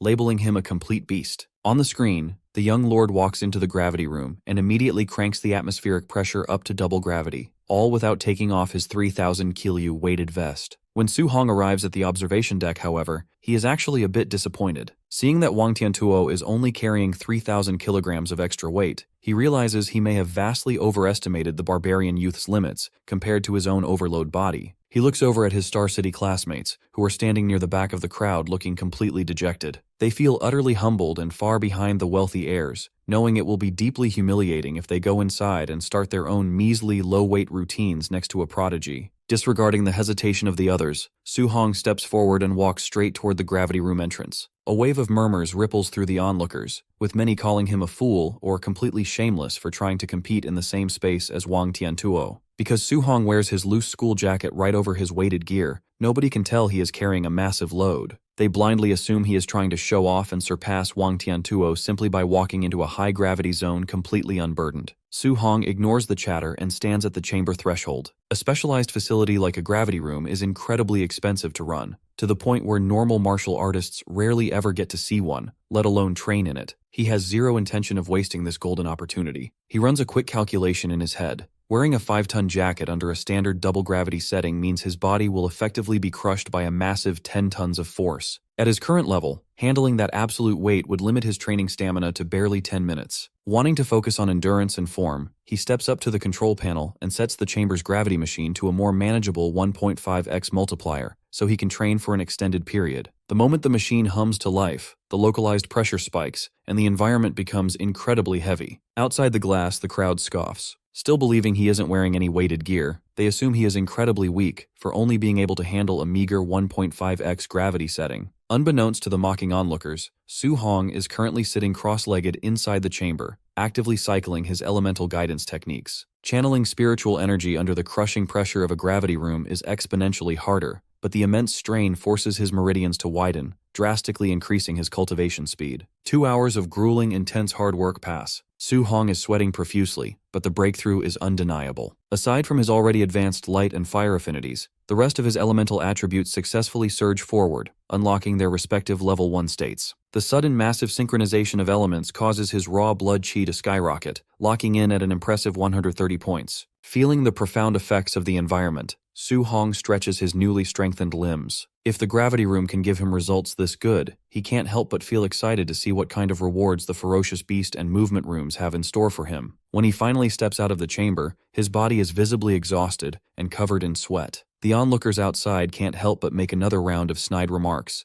loudly wondering how a guy who wasn't even wearing a heavy jacket could be sweating that much from a mere 1.5x gravity session. Before the insults can continue, the arrogant crowd is instantly slapped in the face by reality. Overheated from the intense session, Su-hong calmly unzips and pulls off his outer school jacket to let his body breathe. The moment the fabric drops, the massive, dense metal plates of the 5-ton weighted jacket gleam under the hallway lights, completely visible to everyone in the corridor. The onlookers freeze, staring at the heavy alloy vest in absolute horror. People are still trying to downplay his achievement, blindly assuming he is only wearing a 500-kilo jacket. To them, it's not a big deal, just a decent showing. Obviously, the moment Wang Tiantuo is about to come out, everyone shifts their focus back to the glass, eager to worship the rich brats while treating our boy's training like it doesn't even matter. Wang Tiantuo finally steps out of the chamber, completely drenched in sweat. Lin Xingyi walks up and tells him he is heading to the movement skill training room next to practice his A-rank technique. This immediately catches our boy's attention. While his overload body gives him insane raw strength, his current liability is a complete lack of a high-level movement technique. Naturally, his next destination is the movement room. As usual, a crowd is already gathering to worship Lin Xingyi. The wealthy heir is inside the facility, practicing his A-rank technique, the flying swallow startling cloud steps. The room's automated launchers are set to level 3, firing dozens of high-speed arrows across the floor. Lin Xingyi looks entirely relaxed and elegant, seemingly flying through the barrage as phantom flower patterns scatter around his feet with every step. Our boy really likes the vibe of this technique and decides to copy it. He starts, carefully tracking the footwork patterns. The onlookers immediately start mocking him again, laughing about how delusional he is to think he can learn Lin Xingyi's exclusive technique just by watching it. Su-hong completely ignores them. Closing his eyes, he begins practicing the mental projections right alongside the show-off. Thanks to his system's analytical breakdown, he rapidly masters the entry-level foundations of the form, officially unlocking his very first A-rank technique. Even though it feels a bit embarrassing to mimic Lin Xingyi's flamboyant, flashy movements, but he doesn't know the original technique precisely, leaving him with no choice but to follow the exact same flow. Snapping back to reality, Su-hong plans to slip away to the ferocious beast combat room to finally hunt some monsters and farm system values. Without realizing it, his body had automatically mirrored the intricate, flashy footwork in real life while he was cultivating it. The onlookers are genuinely blown away by his flawless execution, and someone even excitedly asks him to show them the move again. Thoroughly embarrassed by the attention his flashy movements caused, our boy bolts from the hallway, inwardly promising to never learn anything from Lin Xingyi in the future. As he walks away, he gets the distinct feeling that someone is watching him. It's the exact same duo from the forest, who are currently rushing ahead to set up an ambush right at the entrance of the ferocious beast combat room. When Su-hong arrives at the beast room lobby, he finds Yan and Wang Tiantuo engaged in a heated argument. Yan wants to compete to see who can rack up the most beast kills, but Wang Tiantuo dismisses the idea,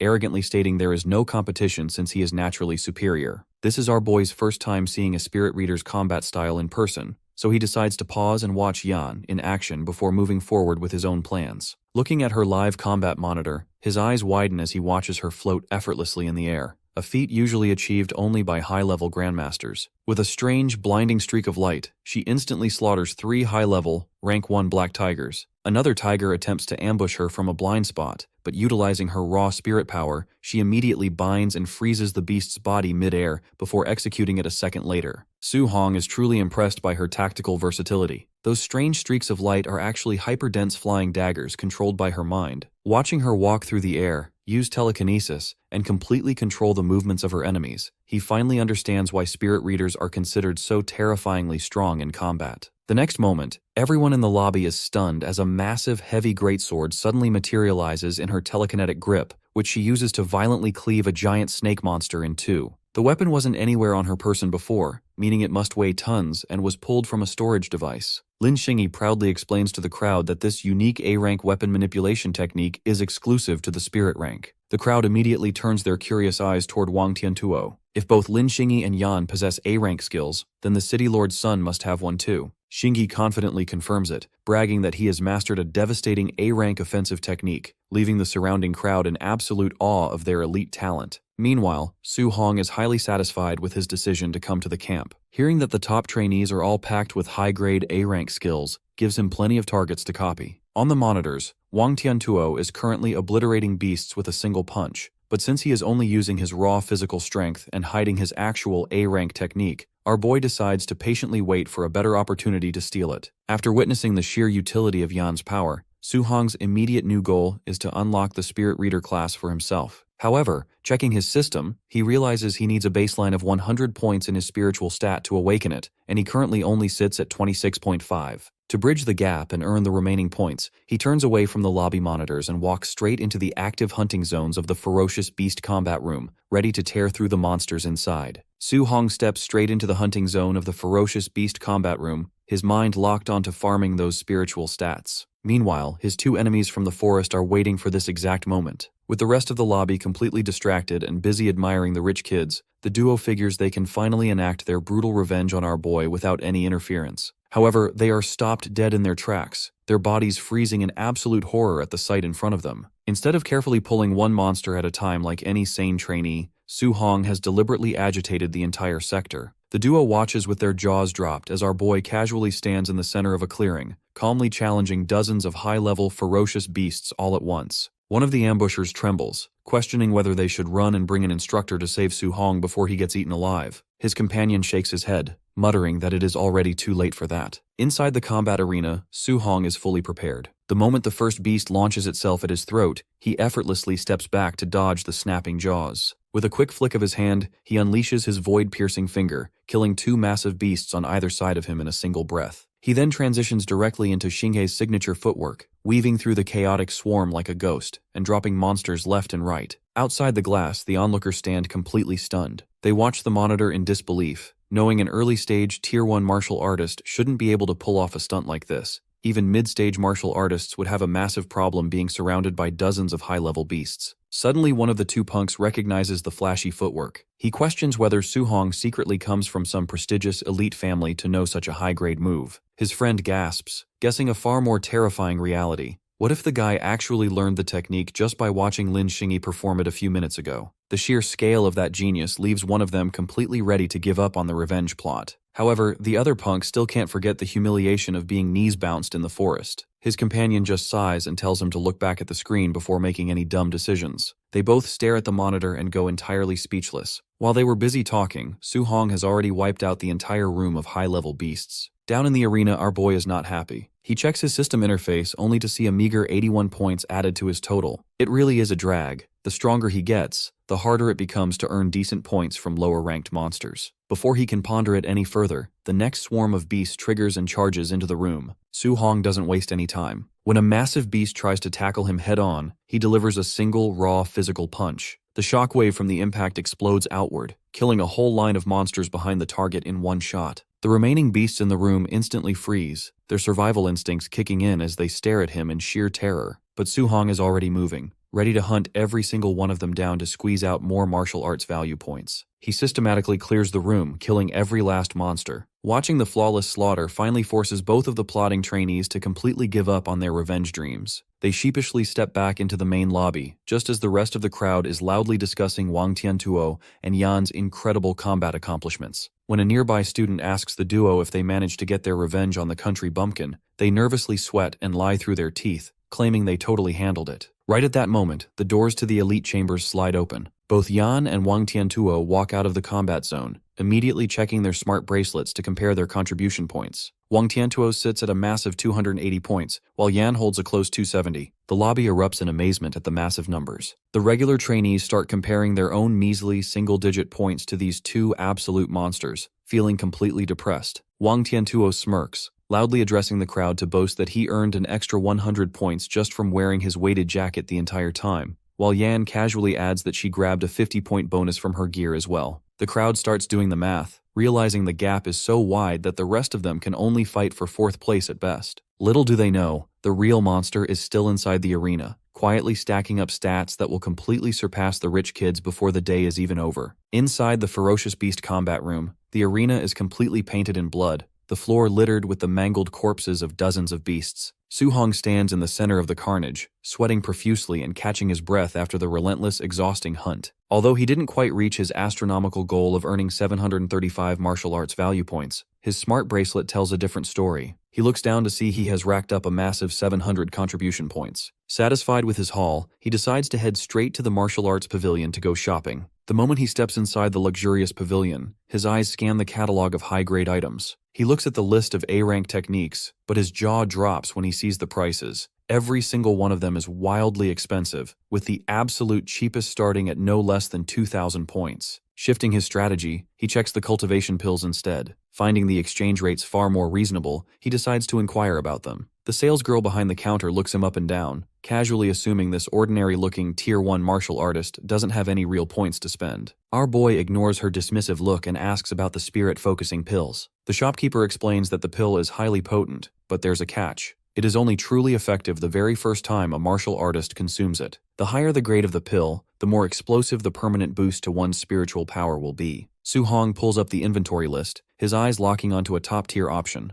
a Tier 4 spirit-focusing pill priced at exactly 500 contribution points. He nods to himself and tells the salesgirl he'll take that one. The girl completely freaks out, her eyes widening as she sharply corrects him, snapping that the item costs 500 points, not 50. To shut her up, Su-hong calmly taps his smart bracelet, displaying his glowing balance of 700 points right in front of her face. Her arrogant demeanor flips in an instant. She immediately presents the high-grade pill inside a beautifully crafted golden box. With his main purchase secured, Su-hong uses his remaining balance to pick up a specialized weapon he desperately needs. A grade dual attribute spear, forged specifically to channel both fire and lightning. An hour later, Su-hong is safely back in his single room with the door locked. Propped against the wall is his brand new, sleek dual attribute spear. He sits immediately, pulls up his internal system interface to check his day's progress. His blood chi and elemental guidance techniques have significantly improved across the board. Even better, his total martial value points have jumped to 490, a massive haul for a single day's work, considering it usually takes him an entire week of grueling training to bank that much back in Star City. Without wasting any time, he dumps his value points straight into his spiritual power stat. He watches the number climb, but he is still exactly 25.5 points away from unlocking the threshold required for true mental power. Su-hong cracks open the golden box, revealing the glowing Tier 4 spirit-focusing pill. He stares at it for a brief second before swallowing it whole, feeling the pill instantly dissolve into a surge of pure, icy energy that rushes straight to his brain. He closes his eyes, fervently hoping this massive spiritual boost will bridge the remaining gap and finally awaken his second class as a feared spirit reader. As the Tier 4 spirit-focusing pill completely dissolves into his system, a profound warmth spreads straight to his brain. The exhausting tension in his nerves rapidly melts away, and his mind becomes impossibly clear. Suddenly, his sensory perception explodes outward. He can feel the subtle shift of the air currents in the room and sense everything around him with absolute precision. Checking his interface, he sees his mental power shoot up by a full 24 points. His chest tightens as he looks at the final tally. He is exactly a half point away from the threshold required to activate the Spirit Reader class. He lets out a frustrated sigh, instantly regretting his timing. If he had known he would be this close, he would have hunted just one more beast before leaving the arena. But he quickly shakes it off. There is no use crying over spilled milk. His physical body is completely exhausted and desperately needs rest, so he resolves to close his eyes and farm that final, measly half-point first thing tomorrow. Meanwhile, over at the Dark Camp warehouse, the elite night raid team gathers to discuss why they have been summoned. Among them is Bu Jinfeng, a total big shot at the prestigious martial arts university. He is already annoyed about being dragged out for a routine rookie hazing, but when he pulls up the file of his assigned target, his temper flares. He looks at his comrades, who have all been assigned to ambush the 3 legendary rich prodigies of the camp. Then he looks back at his own target, Su-hong, whose registered blood chi sits at a pathetic 123 points. Bu Jinfeng can't comprehend why he, one of the strongest martial artists on the entire raider squad, is being tasked with taking down such lower-level trash. Before the complaints can get any louder, Grandmaster walks into the warehouse, cutting off their discussion. Bu Jinfeng steps forward immediately, bluntly complaining that he has been assigned to attack a weak, early-stage Tier 1 martial artist. The Grandmaster smiles faintly, correcting him by explaining that Su-hong's actual combat power is more than enough to rival a high-tier, peak Tier 1 martial artist. The revelation makes the other raiders pause, murmuring among themselves and wondering what kind of bizarre monster this Star City kid actually is. The Grandmaster then tightens the mood, emphasizing that the bulk of Su-hong's file is strictly classified. Jinfeng will just have to find out what makes him special once they clash. Jinfeng still feels incredibly insulted. He has zero desire to bully a Tier 1 rookie when his own blood chi sits at a massive 500 points, putting him right on the verge of breaking through to Tier 2. Seeing his hesitation, the Grandmaster leans in, dropping a chilling command. He doesn't want Jinfeng to just beat the boy. He wants him to thoroughly dismantle and cripple Su-hong's confidence in combat, forcing the kid to completely rethink his current life choices and cultivation path. Jinfeng blinks, taken aback by the sheer malice of the order. He starts to ask if the old man has some kind of personal grudge against the kid, but the words catch in his throat. The Grandmaster lets out a terrifying, wicked smile that sends a shiver down everyone's spine, making Jinfeng inwardly feel incredibly sorry for whatever nightmare is about to hit our boy. With the final orders delivered, the Grandmaster waves his hand, sending the raid team out into the dead of night to ambush their targets. The next moment, the entire camp erupts into pure chaos as the night raid team strikes. Trainees are ambushed completely out of nowhere, some caught in deeply embarrassing, indecent states as they are dragged out of bed. Su Hong's sharp senses alert him to the commotion outside a split second before danger arrives. The moment Jinfeng bursts through the door and launches a vicious attack, Su Hong blurs to the side, dodging the blow. The sheer force of the raider's strike shatters the wooden bed into splinters. Keeping his composure, Su Hong's mind races with a wild guess, assuming that Bu Jinfeng must be an infiltrator from the myriad races, a hostile faction known for hunting down human geniuses to weaken the nation's core strength. Gripping his brand-new dual-attribute spear, he readies himself to test the intruder's strength. Jinfeng, still completely underestimating his target, smirks as he readies his weapon to crush the rookie. However, looking closely at his opponent under the moonlight, Su Hong is taken aback to realize the attacker is actually a human,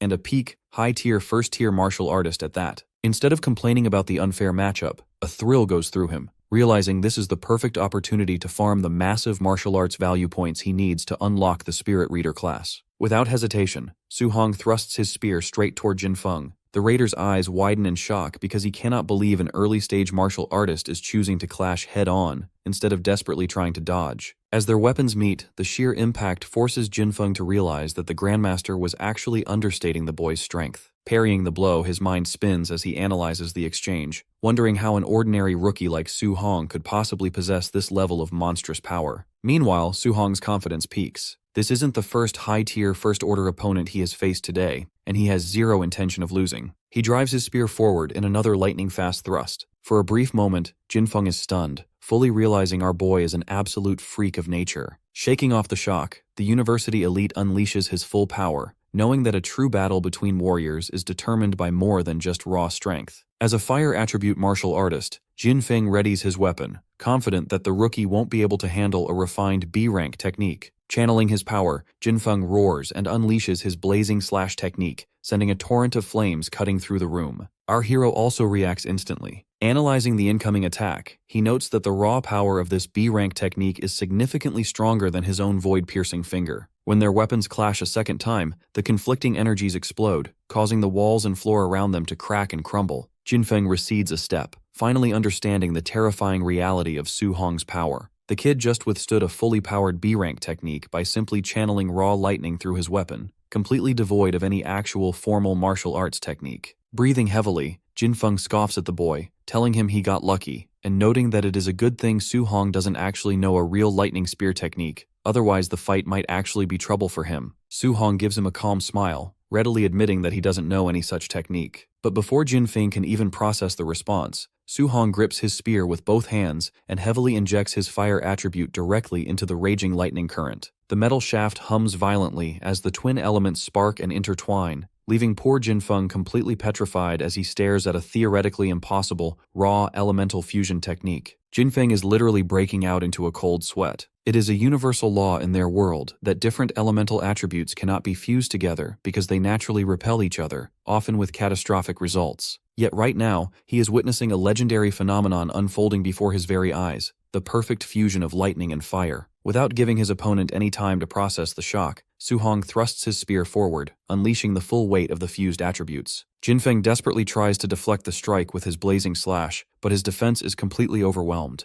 The raw, volatile mixture of fire and lightning erupting from the spear violently roasts the senior student, blasting him straight through the bedroom window and sending him crashing down to the courtyard outside. Watching his opponent fall, Su Hong checks his interface and sees that he has finally earned the remaining 7 martial arts value points he needed. It is more than enough to cross the threshold and officially break through into the Spirit Reader class. Just a few seconds prior, Grandmaster was casually walking towards Su Hong's room. He had already prepared the entire speech he was going to deliver to the boy, planning to use the rookie's inevitable defeat at the hands of Jinfeng to lecture him into giving up his foolish dream of cultivating all 7 attributes. He could not have been more wrong. The next moment, Jinfeng's smoking body is hurled out of the window, landing heavily right at the Grandmaster's feet. The message is crystal clear. Our boy has won. Almost simultaneously, the other raiders who were sent to ambush the prominent rich kids are also thrown out of their respective quarters, crashing into the dirt. Wang Tiantuo looks outside and scoffs at the fallen attackers, loudly taunting the Grandmaster to send someone actually strong next time to challenge them.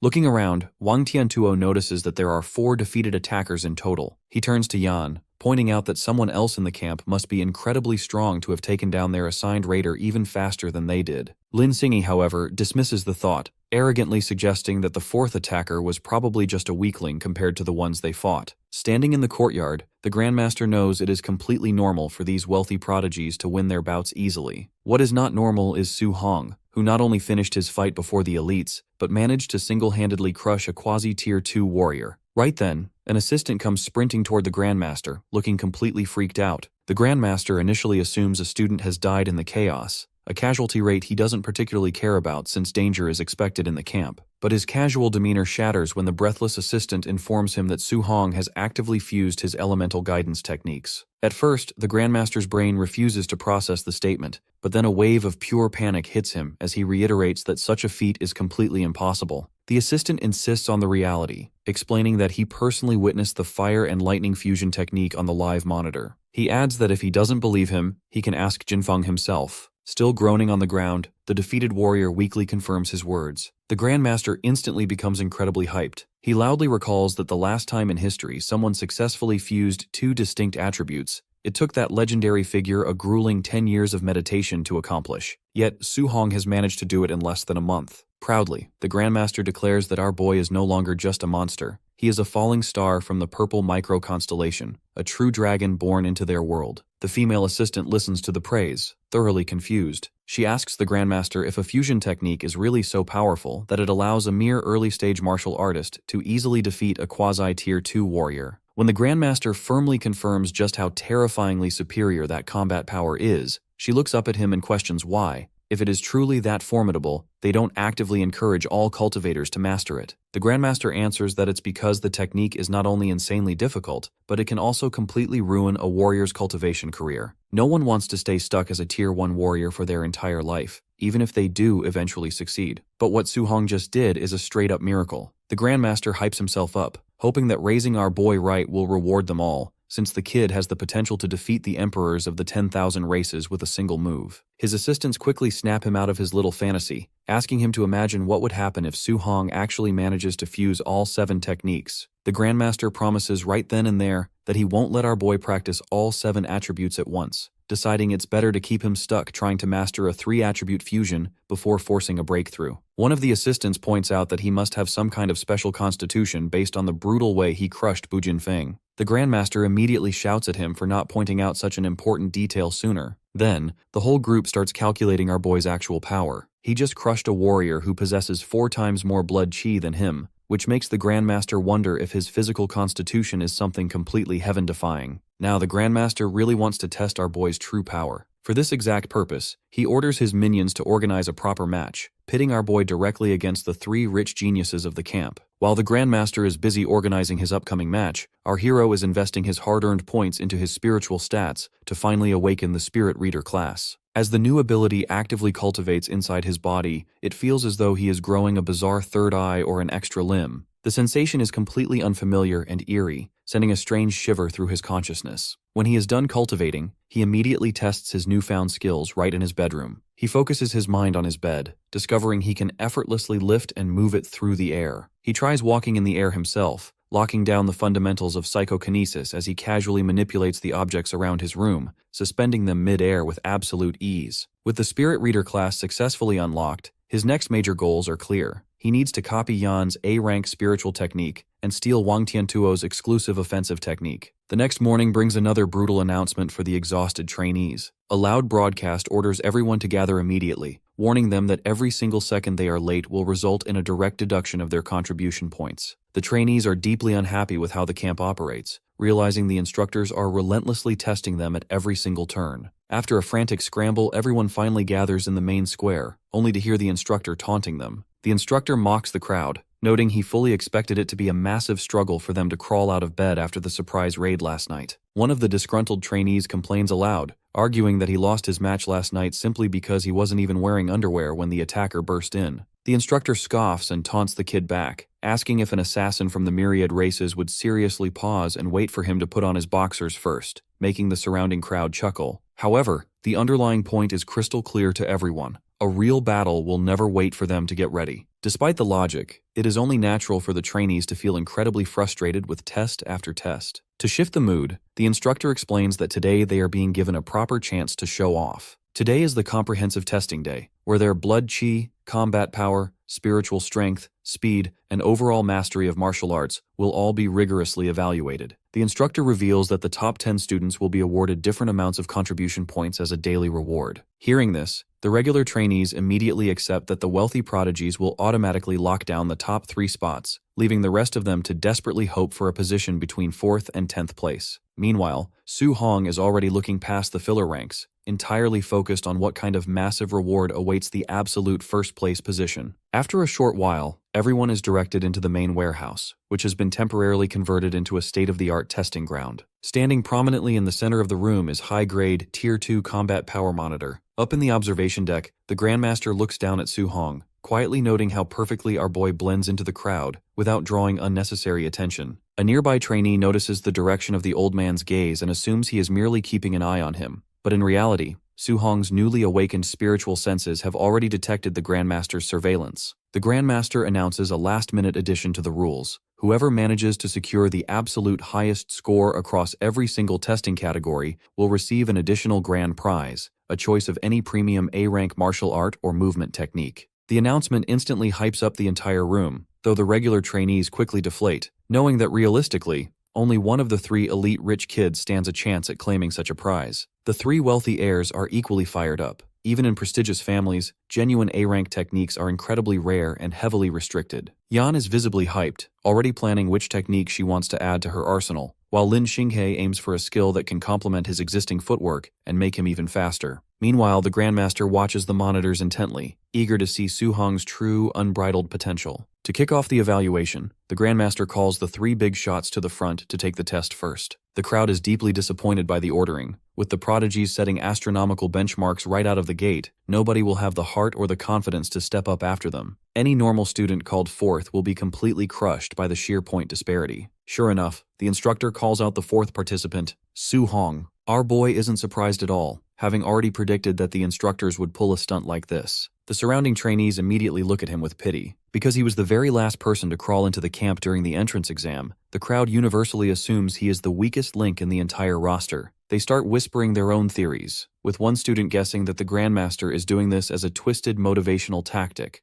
putting the absolute geniuses first, and the weakest country bumpkin immediately after to shock the rest of the camp into working harder. The evaluation begins with the raw physical combat power test, followed immediately by the martial arts combat power test. Lin Xinghe is up first. He steps up to the massive combat monitor, a machine notorious for being incredibly strict with its ratings, and delivers a standard, unaugmented punch. The screen flashes, locking in a score of over 4,000 points. The onlookers erupt into chatter, amazed that he can secure such a massive number in raw physical strength, which is supposed to be his weakest attribute. Standing in the queue, Su Hong's eyes burn with anticipation. He has zero interest in the crowd's gossip. He is entirely focused on analyzing Lin Xinghe's movements, hoping the wealthy heir will unleash a high-level offensive martial art so he can copy it on the spot. Lin Xinghe doesn't disappoint. Stepping back, he channels his energy and unleashes his cloud-hidden gale punch. The monitor blares as the score skyrockets to 5,600 points, causing the crowd to buzz with excitement over the fact that his secondary skill is already this terrifying. Through his system interface, Su Hong instantly analyzes the move. It is a solid B-rank, wind element martial art, and by simply watching the execution, our boy acquires the skill effortlessly. He notes that activating this punch will instantly boost his own combat power by a clean 1,600 points. Yan steps up next, casually tossing a sarcastic comment to her companion about his average performance. Lin Xinghe just snorts and wishes her good luck. Since she is a specialized spirit reader, Yan's raw physical body is naturally weaker, but her standard punch still registers a highly respectable score of over 3,000 points. Then she readies herself for the martial arts portion. She then activates her exclusive A-rank spirit weapon condensation art, manifesting a dense aura around her attack. The moment the technique is deployed, Su Hong's system locks onto the spiritual frequencies, instantly copying and mastering the A-rank art for himself. Watching his interface update with the legendary skill, our boy flashes a hidden, highly satisfied smile. He is thoroughly glad he came to this training camp.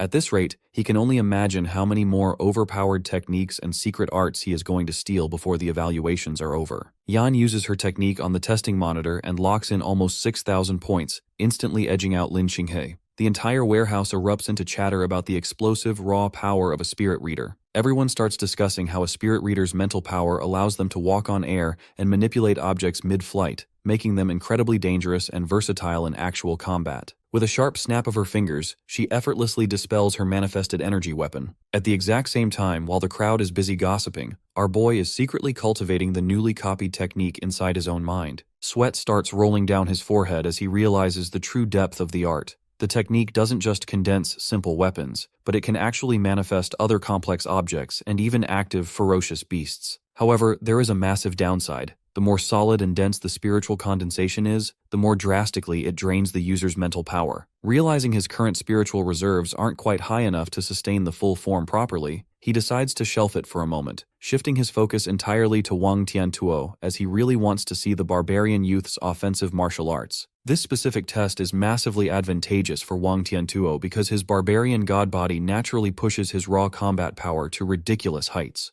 Standing in the queue, Su Hong is incredibly curious to see how his own overload body actually stacks up against the legendary barbarian god body. The moment Wang Tiantuo delivers his raw physical punch, the entire warehouse freezes. The monitor flashes an unbelievable number, revealing that his baseline physical strength alone is only 300 points shy of Lin Xingyi's overall combined score. Even the Grandmaster can't help but nod in approval, loudly praising his progress. Next comes the moment Su Hong has been anticipating for so long, the martial arts evaluation. Wang Tiantuo steps back, channeling an immense, terrifying aura into his fist as he readies his exclusive A-rank technique, the Bone Ghost Nether Fire Fist. Watching the complex energy pathways ignite across Wang Tiantuo's arm, Su Hong's system locks on, instantly copying and loading the entire skill into his database. Our boy can't help but celebrate the massive steal. If he had tried to purchase this exact A-rank technique from the martial arts pavilion, it would have cost him a staggering 2,800 contribution points. Wang Tiantuo drives his fist forward, striking the tester with an explosive boom. To everyone's absolute shock, the monitor blares a massive 7,534 points. A wild commotion erupts in the audience. Everyone is losing their minds over the fact that despite his blood chi only being at 350 points, his combat power is barely 500 points away from matching a middle-stage Tier 2 martial artist. Looking at the screen, the Grandmaster comments on how the City Lord has always dreamed of having a true Grandmaster among his children, and Wang Tiantuo is well on his way to fulfilling that dream. With those kind words ringing out, the heir confidently leaves the stage. Now it is finally our boy's turn. The surrounding crowd immediately looks at him with pity, whispering about how utterly embarrassing it is for him to go right after those three absolute monsters. They expect his score to be a complete joke compared to the rich brats. Su Hong completely ignores the chatter and calmly walks up to the stage. As usual, the first phase evaluates raw physical strength only. Locking his eyes on the monitor, Su Hong's mind is completely set on grabbing that first-place grand prize. He takes a deep breath, winds back, and punches the machine with every ounce of his unaugmented physical power. The impact rattles the warehouse floor, and the crowd goes dead silent. The monitor flashes, locking in a raw physical score of 6,551 points. Everyone stands frozen, openly questioning if the testing machine just broke. The jaw-dropping number instantly catches the attention of the three rich kids, whose smug expressions completely vanish.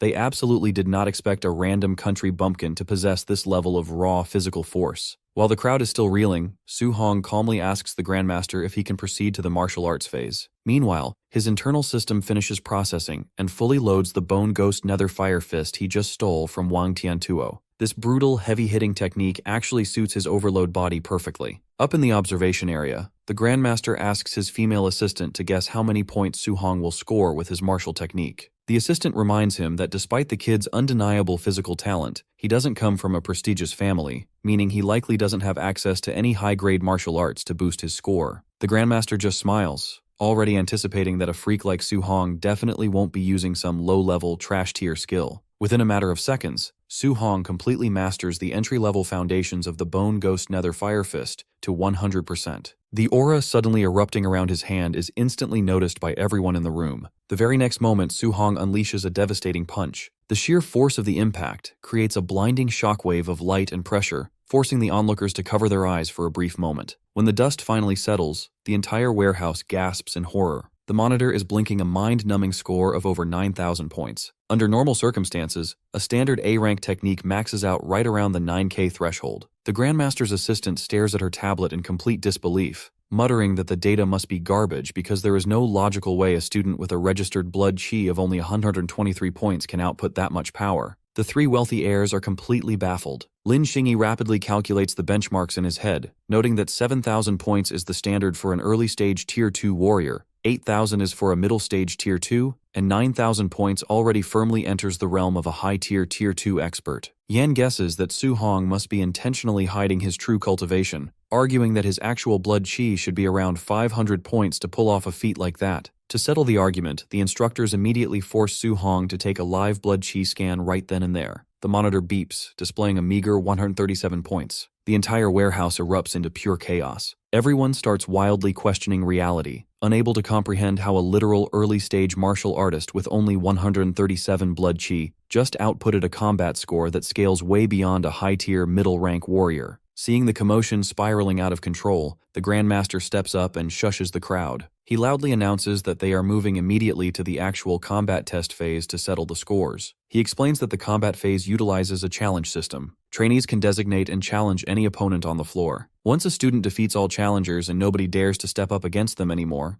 that person will officially be ranked number 1 and claim the coveted A-rank martial arts prize. Before the instructor can even finish calling for volunteers, Lin Xingyi steps forward out of the crowd and requesting to have Su Hong as his very first opponent. Lin Xingyi had already thoroughly strategized his approach for the match. Even though Su Hong's raw combat power was clearly superior, his registered blood chi was still significantly weaker. Relying on this disparity, Lin Xingyi planned to utilize his high-speed movement technique defensively, keeping his distance and avoiding direct clashes to slowly wear our boy down using his superior stamina. However, the Grandmaster completely shattered his tactical plans. Stepping onto the platform, the old man calmly announced that he would not accept a simple one-on-one request. Instead, all three elite prodigies would go up together to fight against Su Hong simultaneously. The unexpected decision instantly infuriated the three wealthy heirs. They assumed the Grandmaster was openly looking down on their capabilities by suggesting they needed to gang up on a single rookie, while simultaneously preparing to completely cripple Su Hong under the weight of a 3 versus 1 beatdown. The Grandmaster turned his gaze toward our dude, asking him directly if he had any personal objections to the arrangement. Su Hong calmly shook his head. His nonchalant attitude earned a sharp scoff from Lin Xingyi, who muttered that the country bumpkin was being entirely too cocky for his own good, reiterating that he alone could have given our boy a difficult time. The buzzer sounded, signaling the official start of the match, and the three prodigies immediately rushed forward. Lin Xingyi's strategy was to instantly blast his high-speed movement technique to its absolute limit. His plan was to wait until Su Hong was fully engaged with Wang Tiantuo and Yan, and then unleash a lethal ambush from a blind spot. He was completely confident that even with Su Hong's reaction speed, our boy wouldn't have enough time to track a high-speed flanking maneuver. What the wealthy heir failed to realize was that our boy was already vastly faster than him. Before Lin Xingyi could even complete his dash, a shadow blurred across his vision, and Su Hong materialized directly behind him. Fortunately for Lin Xingyi, his teammates screamed out a frantic warning just in the nick of time. At the absolute breath of a hair, he managed to pivot on his heel, narrowly dodging a devastating backhand strike as he rapidly stepped back. He warns his friends to watch out for the kid's freakish baseline speed. On the other side of the ring, Su Hong suddenly felt a bizarre, heavy pressure clamping down around his consciousness. It was Yan, deploying her specialized mental power to lock his joints and freeze his movements. It was his very first time experiencing direct spiritual combat. Feeling the invisible constraints tightening around his mind, he locked his eyes onto the girl and immediately decided to take her out of the equation first. As he began rushing toward them, his feet blurred into the unmistakable patterns of the flying swallow startling cloud steps. The sight left the elite trio in absolute disbelief. Lin Xingyi gaped openly, entirely unable to comprehend how this kid was suddenly executing his family's exclusive wind attribute movement technique when everyone had previously assumed Su Hong was a pure fire attribute user. Wang Tiantuo quickly guessed that the rookie must possess dual attributes, shouting for his teammates to immediately drop into a defensive formation.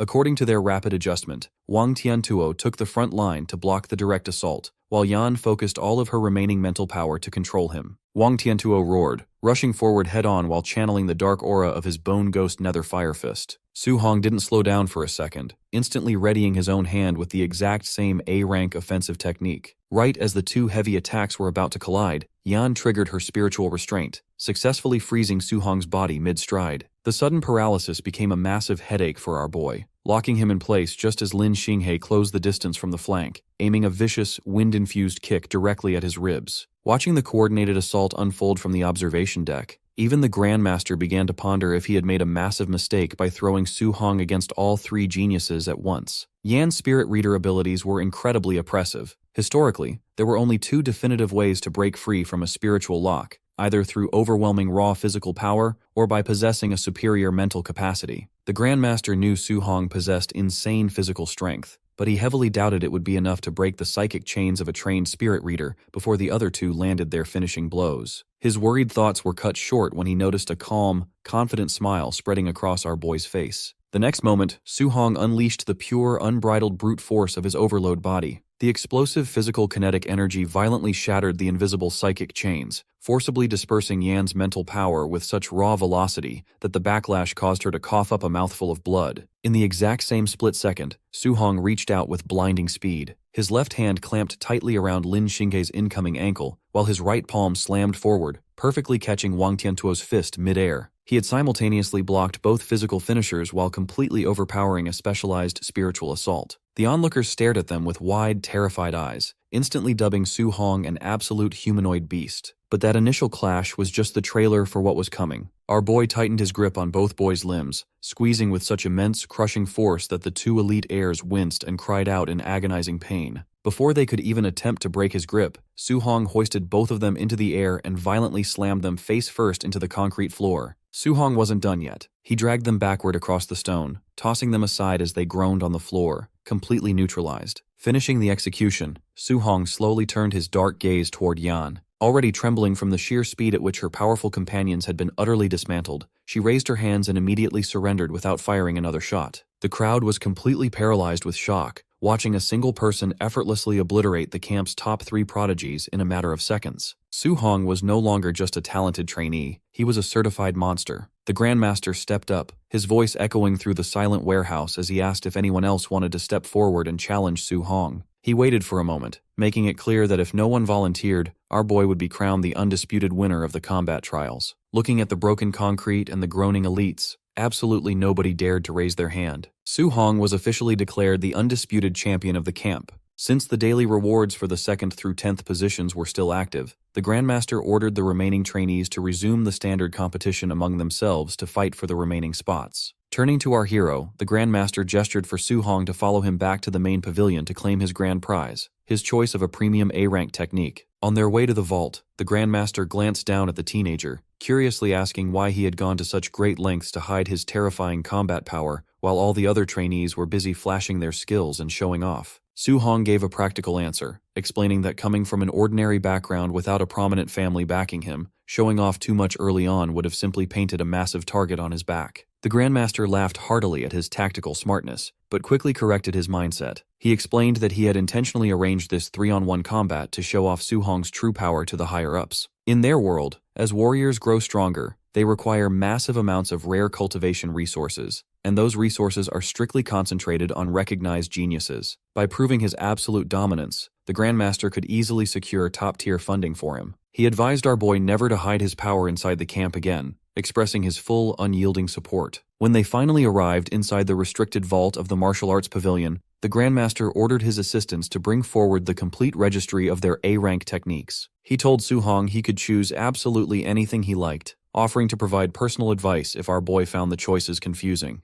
To narrow it down, the Grandmaster asked which high-level techniques he already knew. When Su Hong casually mentioned that he had already mastered Lin Xing's family technique, the Grandmaster froze in his tracks. His brain scrambled because that specific movement technique wasn't even in the camp's database, meaning Su Hong had learned and fully replicated it simply by watching Lin Xingge use it a single time during the morning test. As Su Hong calmly confirmed the fact, the Grandmaster's expression turned entirely blank, staring at our boy in absolute silence as he fully realized the terrifying scale of the monster standing right in front of him. Meanwhile, the pavilion's receptionist watches from the side, silently wondering about the identity of this random kid whom the Grandmaster personally escorted into the restricted vault. Scanning the vast repository, the Grandmaster notices that Su Hong already possesses high-tier offensive and movement skills. He suggests our boy go for the flame cage technique, an A-rank control art that condenses fire spiritual energy to trap enemies. The old man explains the core mechanics of high-level combat, Standard offensive techniques usually require attaching spiritual energy directly to a weapon or the body, but control-type techniques require the user to project and manifest spiritual energy entirely outside the physical form. Under normal circumstances, even Tier 3 martial artists struggle to manage this, let alone a Tier 1 rookie, but Su Hong is obviously a special case. To prove his point, the Grandmaster demonstrates the technique right there. He ignites a small spark, instantly expanding it into a massive, burning cage of fire. He explains that even though a control art lacks raw, explosive striking strength, it is incredibly handy on the battlefield. Once the cage successfully traps the enemy, the user can easily condense a lethal arrow of flame right inside the enclosure, ensuring an instant, defenseless kill. The Grandmaster proudly claims that normal warriors can't attack while simultaneously maintaining the cage, noting that he only achieved full mastery over this dual control once he reached Tier 3. However, our dude has his own plans. He politely refuses to choose the art, casually claiming that the technique seems a bit too complicated for him to handle right now. The Grandmaster smiles, thinking the kid is incredibly mature for listening to advice and knowing his limits despite being a certified genius. In reality, Su Hong isn't listening to the old man at all. He has already completely acquired and mastered the flame cage technique just by watching the Grandmaster demonstrate it once. He has zero intention of wasting his free prize choice on a skill he already stole for free. Shifting gears, the Grandmaster suggests going with a defensive option instead. He points out a premium earth attribute technique called thick earth armor, which condenses dense earth spiritual energy around the body into a massive shield. Su Hong finds this technique highly suitable, realizing it will perfectly complement his existing physical durability. He nods and locks it in as his official prize. With the choice finalized, the Grandmaster can't contain his curiosity any longer and asks our boy about his special physical constitution. Su Hong casually answers that he possesses the overload body, secretly hoping the old man will freak out and shower him with every A-rank technique in the vault, knowing this specific physique is legendary. Unfortunately, the old man has never even heard of it. Realizing the name isn't recognized in this era, Su Hong quickly makes up an excuse, claiming he just came up with the name himself since the Constitution isn't recorded in standard textbooks. The old man easily accepts the explanation, commenting that whatever the name is, it is a truly great power, considering the rookie was able to effortlessly shrug off Wang Tiantuo's punches as a mere Tier 1 martial artist. Right at that moment, the Grandmaster's phone rings. It's his female assistant, who screams into the receiver in a total panic, informing him that she just checked the arena metrics and discovered Su Hong was actually wearing his weighted training jacket during the entire 3-on-1 match. The Grandmaster looks over at our boy, practically having a mini heart attack on the spot. Realizing the kid was casually dominating the camp's top 3 elites while actively nerfed by a massive weight restriction, the old man has to mentally console himself, reminding his racing brain that standard logic simply does not apply to a freak of nature like Su Hong. He immediately orders our boy to take the jacket off, promising him that he will have plenty of incredible rewards soon enough once they challenge the other elite camps. Su Hong complies and unzips the vest. A nearby pavilion worker steps forward, asking him to hand the jacket over so she can cart it back to the warehouse. Our boy politely warns her that it's extremely heavy, but the woman ignores him, confidently stating that as a manager of the pavilion, she handles heavy gear all the time. The next second, her eyes almost pop out of their sockets. The moment Su Hong lets go, the sheer, concentrated mass of the vest proves way too heavy for her to hold, crashing straight out of her hands and literally fracturing the concrete floor. The Grandmaster stares at the cracked tiles, completely unable to believe his eyes. The kid just systematically dismantled 3 top-tier prodigies while casually carrying 5 tons of extra dead weight. This revelation completely changes his plans. The Grandmaster grins, telling Su Hong that he has a highly specific, legendary technique in mind for him now. He explains that this specific art belongs to a powerful Grandmaster based in Yang City who also utilizes a spear, just like Su Hong. It is an A-rank Thunder Spear technique, and its raw destructive power sits among the absolute strongest even within the A-rank tier. The plan is simple. The Grandmaster is going to take Su Hong straight to Yang City tomorrow morning. Our boy will publicly challenge that Grandmaster's top disciple, and once he wins, the legendary spear technique will be his. In reality, the Grandmaster simply wants to use Su Hong to aggressively show off, since the Yang City faction leader, Jiang, has been mocking Star City's talent pool for years. They schedule the departure for the first thing the next morning, and Su Hong readily agrees. When our boy returns to his residential quarters, he finds the room completely spotless, beautifully cleaned by the camp's staff. Skipping any rest, he immediately sits down to cultivate, eager to master the 3 powerhouse skills he scored today: the flame cage, the spirit weapon condensation art, and the thick earth armor. He resolves to break through the entry-level proficiency of all 3 techniques before the sun rises. Meanwhile, Grandmaster Qin has already dialed Zhang's number, smugly mocking him over the phone to get ready for tomorrow's sudden challenge. Zhang laughs it off, completely confident in his own star disciple, Lin Chunfeng, who possesses the rare wooden spirit body and has already officially broken through to Tier 2. Not only that, but the Yang City prodigy has also fully mastered the intricate control technique, Wood Prison, to the point of effortlessly projecting energy outside his physical body in just 2 days. Right at that moment, inside the Yang City training hall, the prodigy in question is practicing hard to manifest his wood prison. Vibrant green branches violently erupt from his torso, but the moment he tries to hold the structure stable, the energy flickers and vanishes into thin air. He fails the execution yet again. Jiang steps forward, consoling his frustrated student and telling him that mastering external manifestation takes time. The student, Lin Chunfeng, grits his teeth and promises his master that he will fully lock down the technique within a month. Hearing this, Jiang smirks and brags back into the phone to Qin, mocking how his disciple is a true prodigy who can master a high-level control technique in weeks, whereas it took Jiang himself 3 grueling months during his youth. He snorts, telling Qin that a true genius like Lin Chunfeng shouldn't be bothered by a random challenger from a backwater camp.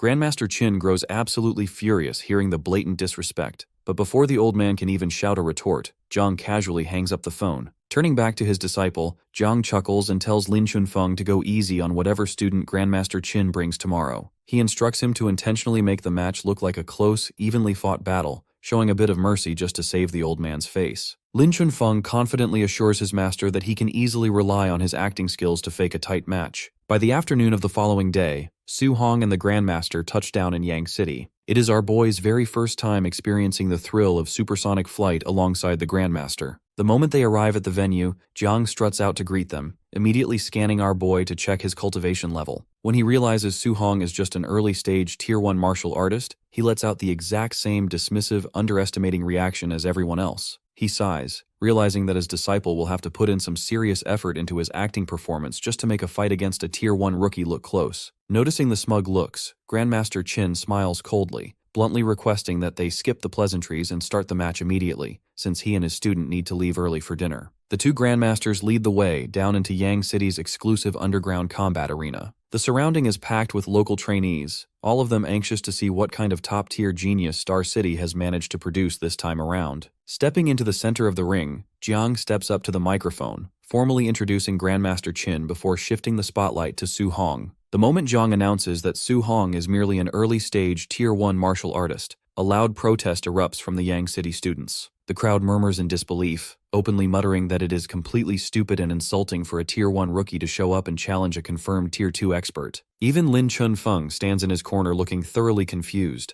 wondering how on earth he is supposed to hold back enough to make a match against this weakling look like a close, evenly fought battle. Jiang, completely blinded by his absolute confidence in his own student's superior rank, decides to raise the stakes right then and there to humiliate his old rival. He loudly announces that if Lin Chunfeng wins, Grandmaster Qin must personally teach the Yang City prodigy a premium A-rank skill. But if Su Hong somehow pulls off a miracle and wins, Jiang promises to not only hand over the coveted Thunder Spear technique, but he will throw in an additional unrestricted A-rank technique from his own private vault. Grandmaster Qin smirks, dryly thanking Jiang for being such a nice, generous guy. Inwardly, Jiang just chuckles, completely convinced there is mathematically zero chance for a Tier 1 country bumpkin to overcome a Tier 2 genius. With the massive bets locked in, both opponents step up to the center line to face each other. Jiang glances at his disciple, subtly reminding Lin Chunfeng to tightly control his strength so he doesn't accidentally kill the Star City representative. Lin Chunfeng nods. He genuinely seems like a decent person, and his main concern right now is figuring out how to execute his attacks safely without permanently injuring Su Hong. As they square off, Lin Chunfeng notices that Su Hong has entered the ring completely empty-handed, missing his trademark weapon. When he asks about it, Su Hong calmly answers that he doesn't need a spear for this specific fight. Lin Chunfeng's expression tightens, instantly assuming our boy is just being incredibly cocky and arrogant. In reality, Su Hong is just being practical. The only spear technique he currently knows is a basic C-rank skill, which would be completely useless in a high-tier battle. Instead, he plans to rely entirely on his newly acquired arsenal of A-rank techniques, none of which require a weapon. The starting buzzer blares, and Lin Chunfeng rushes forward, burning with curiosity to see what the kid can actually do. He throws a swift opening strike, but Su Hong blurs out of existence, effortlessly dodging the blow by deploying his flying swallow startling cloud steps. The smooth evasion keeps Lin Chunfeng's interest piqued, realizing the rookie has somehow mastered a high-level wind attribute movement skill. But as he pivots to chase him down,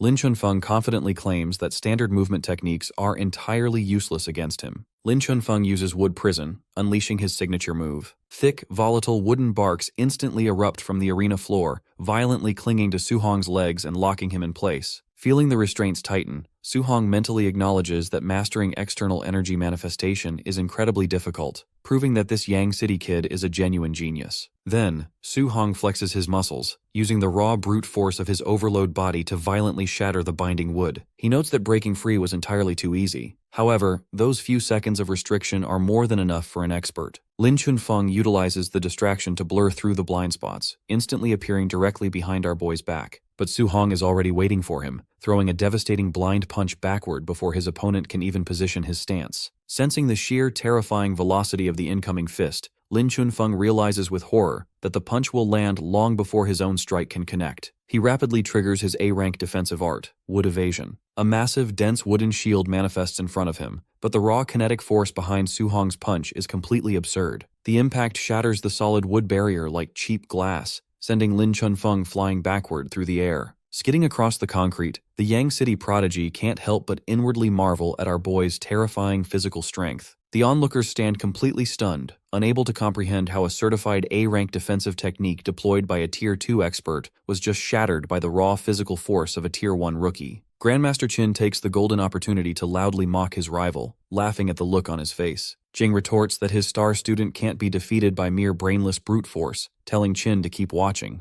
Back on the arena floor, Su Hong doesn't give his opponent a single breath to recover. He closes the distance instantly, driving a heavy kick toward Lin Chunfeng's chest, but his foot passes straight through a hollow afterimage. Lin Chunfeng materializes several meters away, as he claims that he also happens to know a premium A-rank movement technique. He looks at our boy and politely asks him to surrender, openly admitting that our boy is incredibly strong and has already forced him to push his limits. He even confesses that if they were the exact same cultivation rank, he wouldn't be able to match Su Hong at all. Su Hong doesn't answer with words. Instead, he snaps his fingers, instantly triggering the flame cage technique right around Lin Chunfeng's position. A towering, roaring cylinder of fire violently seals the Yang City prodigy inside. Lin Chunfeng is initially shocked to see a complete beginner projecting an A-rank control-type art so effortlessly, but he quickly keeps his composure. He assumes that since Su Hong is a lower-rank martial artist, his spiritual reserves will be heavily limited. Our boy won't be able to maintain a complex external control cage for very long. Lin Chunfeng decides he just needs to stay defensive and wait for the cage to naturally collapse from energy exhaustion. Up in the observation lounge, both grandmasters jump out of their seats in absolute shock. Zhang is in complete disbelief, unable to comprehend how a Tier 1 rookie is successfully maintaining an advanced external control technique. But then he notices the equally shocked expression plastered across Grandmaster Qin's face. Jiang's confusion deepens. He can't understand why the old man looks completely horrified when he is supposed to be the very mentor who taught Su Hong the skill. Before Qin can even attempt to explain the absurdity of the situation,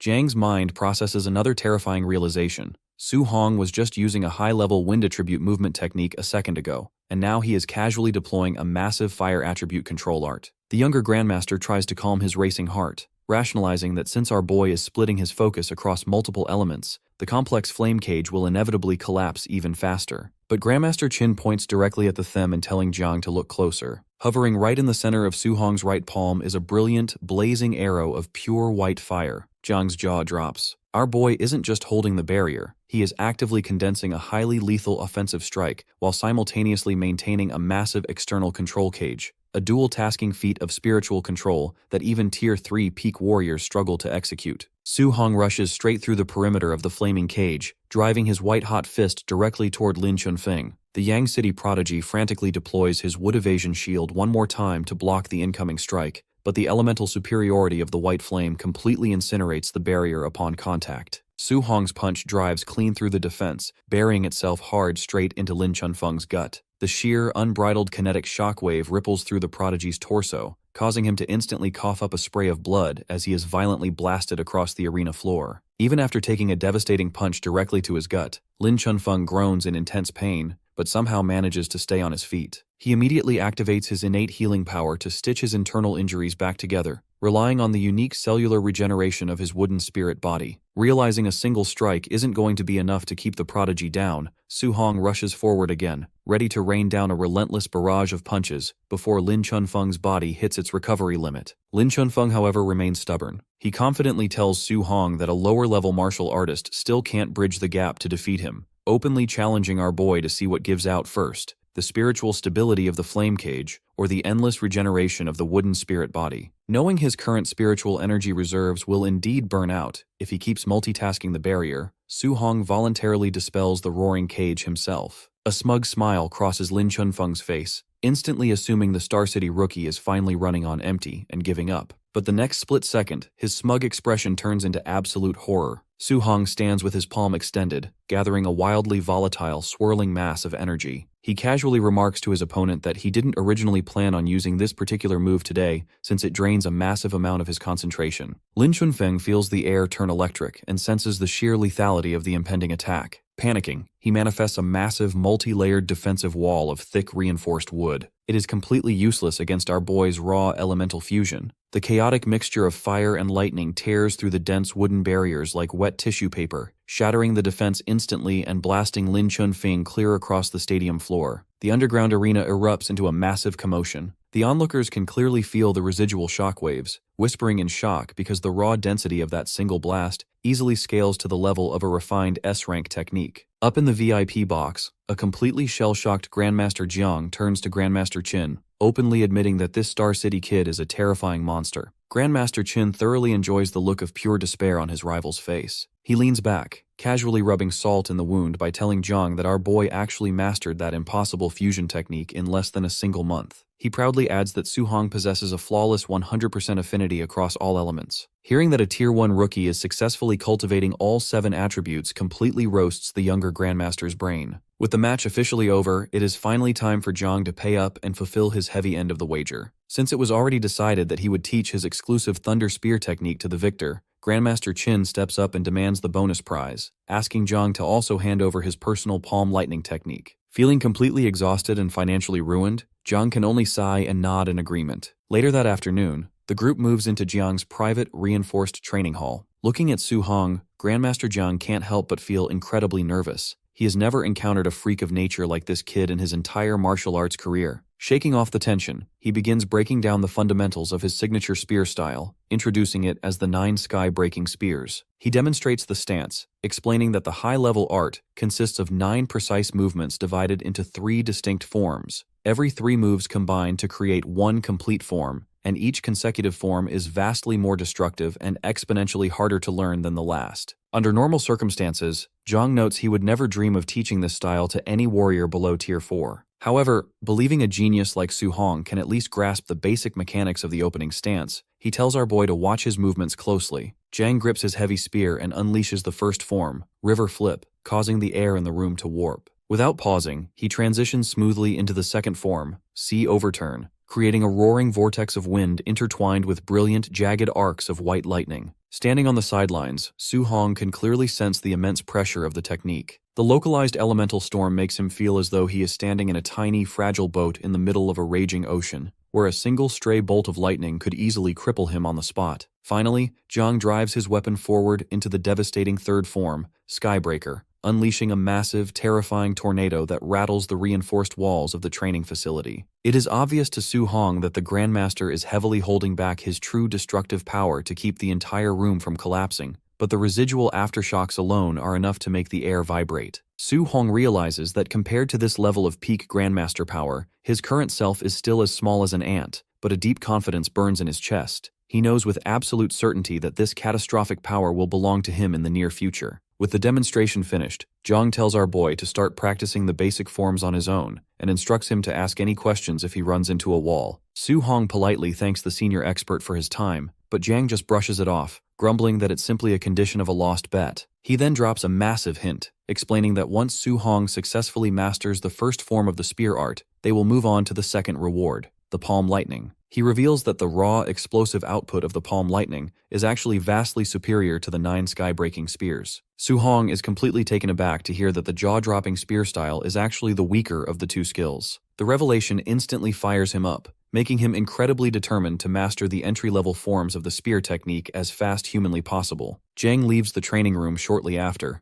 noting that he has some camp business to sort out with Grandmaster Chin while our boy practices the baseline movements. He promises to return in a few hours to monitor his progress and see how much the rookie can struggle through on day 1. After just 1 hour, Grandmaster Jiang returns to the training hall, already rehearsing a speech to motivate Su-hong. He plans to tell our boy that mastering the first form normally takes a month or 2, so there is absolutely no need to rush. However, the words die in his throat. He freezes in absolute shock, staring at Su-hong, who is already flawlessly executing the complete sequence of the first form. Noticing the Grandmaster's arrival, Su-hong halts his stance, casually wiping his brow before asking if they can move on to the palm lightning technique, since he has already fully grasped the basic mechanics of the spear style. Jang stands there, completely overwhelmed by the sheer, unbridled talent of the monster standing right in front of him. A short while later, Grandmaster Chin finds Jiang pacing outside the training room and immediately asks if he has finished teaching the boy. Jiang confirms that he has already taught him both techniques, but Grandmaster Chin immediately scowls. He begins complaining loudly, assuming Jiang is just slacking off because palm lightning is an incredibly complex, dangerous technique that a rookie can't possibly practice without strict, constant supervision. But his rant is cut short the moment he looks inside. Through the door, he sees Su-hong effortlessly manifesting crackling arcs of high-density lightning directly across his palms. Both Grandmasters stand completely paralyzed, utterly shocked by the speed of Su-hong's comprehension. Even a certified genius like Jiang required 3 grueling months of dedicated meditation just to master the baseline foundations of palm lightning. Jiang can only guess that with this level of reality-bending potential, Su-hong is a definitive lock to reach the legendary 9th rank in the future. Thoroughly satisfied, Grandmaster Chin decides to treat his old rival to a good meal for old time's sake, scheduling their departure back to Star City for the next morning. That night, resting in his assigned private room, Su-hong pulls up his interface to review his haul. He has accumulated a massive 230 points after systematically crushing all of his opponents today. His blood chi is currently his lowest stat, so he realizes he needs to heavily upgrade his physical baseline alongside his newly acquired techniques. However, his current martial arts value points aren't quite enough to trigger a massive realm breakthrough. He needs a lot more points to force his cultivation upward, but since absolutely nobody in the student ranks is willing to spar with him anymore, he realizes he has no choice but to head back to the beast combat rooms to farm corpses once they return to Star City. Meanwhile, back in the VIP lounge, the 2 Grandmasters are getting incredibly drunk. Jiang is deeply unhappy, loudly reminding Chin for the 100th time that the old fox completely tricked him into parting with 2 of his absolute best A-rank techniques. Right then, a camp assistant rushes into the room, informing Grandmaster Jiang that the scheduled high-tier night raid is set to trigger tonight. Still thoroughly intoxicated, Jiang lazily orders them to proceed with the original plan. The assistant nods and relays the authority to begin the night raid across the dormitories. Suddenly, Grandmaster Chin blinks, his drunken brain registering a massive detail. He reminds Jiang that Su-hong is currently sleeping in those exact same guest dorms. Hearing this, Jiang instantly snaps out of his stupor. He panics and barks at the assistant to postpone the drill immediately, but the assistant weakly reveals it is already too late. The raid has officially begun. Over at the Yang City elite dorms, the raider squad is led by 2 brothers, Bu Jinglong and Bu Jinfeng. Bu Jinfeng is the exact same raider who tried to ambush Su-hong back at the Star City camp, only to be effortlessly counter-blitzed. His older brother, Bu Jinglong, is a powerhouse Tier 2 high-level martial artist who has been specifically tasked with ambushing the local prodigy, Lin Chun-feng. Bu Jinglong is incredibly haughty, openly complaining that being ordered to ambush lower-level students is basically glorified child abuse. Bu Jinfeng immediately winces, warning his older brother not to underestimate the rookies, recalling how he himself was utterly humiliated by a Star City monster. But Jinglong just snorts, loudly taunting his younger brother for losing to a country bumpkin. Embarrassed but frantic, Bu Jinfeng reminds him to at least watch out for the insane healing properties of the wooden spirit body. Ignoring the warning, Bu Jinglong barks the command, and the masked night raiders storm the building. Instantly, the dorms erupt into absolute chaos. Trainees are dragged into the hallways, screaming and shouting in fury. One particularly indecent student loudly accuses the raiders of having 0 martial ethics for attacking him before he could even pull up his pants. Inside his guest room, Su-hong hears the commotion and steps out into the hallway to investigate. His movement instantly catches the eye of a passing raider. The masked attacker assumes Su-hong is just a stray Yang City trainee and lunges forward, aiming a heavy punch at his chest. Su-hong reacts instantly, slipping the strike and delivering a lightning-fast counterpunch that sends the raider crashing into the wall. Our boy scowls, thoroughly grouchy about being aggressively attacked when he isn't even a student registered at this camp. But then, a beautifully evil idea suddenly sparks in his mind. If he changes into the official uniform of the Night Raiders and wears the standard mask, he can seamlessly pretend to be one of them. That way, he can systematically beat down every single elite student in the building and farm a massive mountain of martial arts value points. He mentally notes that it isn't exactly a nice or honorable method, but he quickly shrugs it off. Who cares? A moment later, further down the hall, a masked raider is locked in a fierce struggle against an indecently dressed student. Su Hong, now fully disguised in a raider uniform and mask, struts up, pretending to step in to help his comrade. Instead of hitting the student, Su Hong drives his fist straight into the raider's jaw, knocking him out cold. The local trainee stands there completely paralyzed with shock, utterly unable to comprehend why a raider just aggressively took down another raider, before Su Hong blurs past him, leaving him behind in the dust. Our boy is completely hyped. He sprints through the corridors, intentionally seeking out the highest-level warriors in the building to maximize his martial value points. A few minutes later, he hits the first floor like a hurricane, aggressively fighting and dropping every single person in his path. The sheer speed of the beatdowns leaves the other official raiders completely bewildered, frantically wondering if there is a rogue traitor operating among their ranks. After completely clearing out the first floor, Su Hong turns his attention to the second floor. He repeats the exact same process, executing flawless takedowns that cause his system interface to continuously flash with massive drops of martial value points. With the lower floors completely cleared, it is time to hit the third and final floor. Up on the third floor, Lin Chunfeng is desperately holding his ground against the powerful Bu Jinglong. The high-tier raider's offensive power is immense,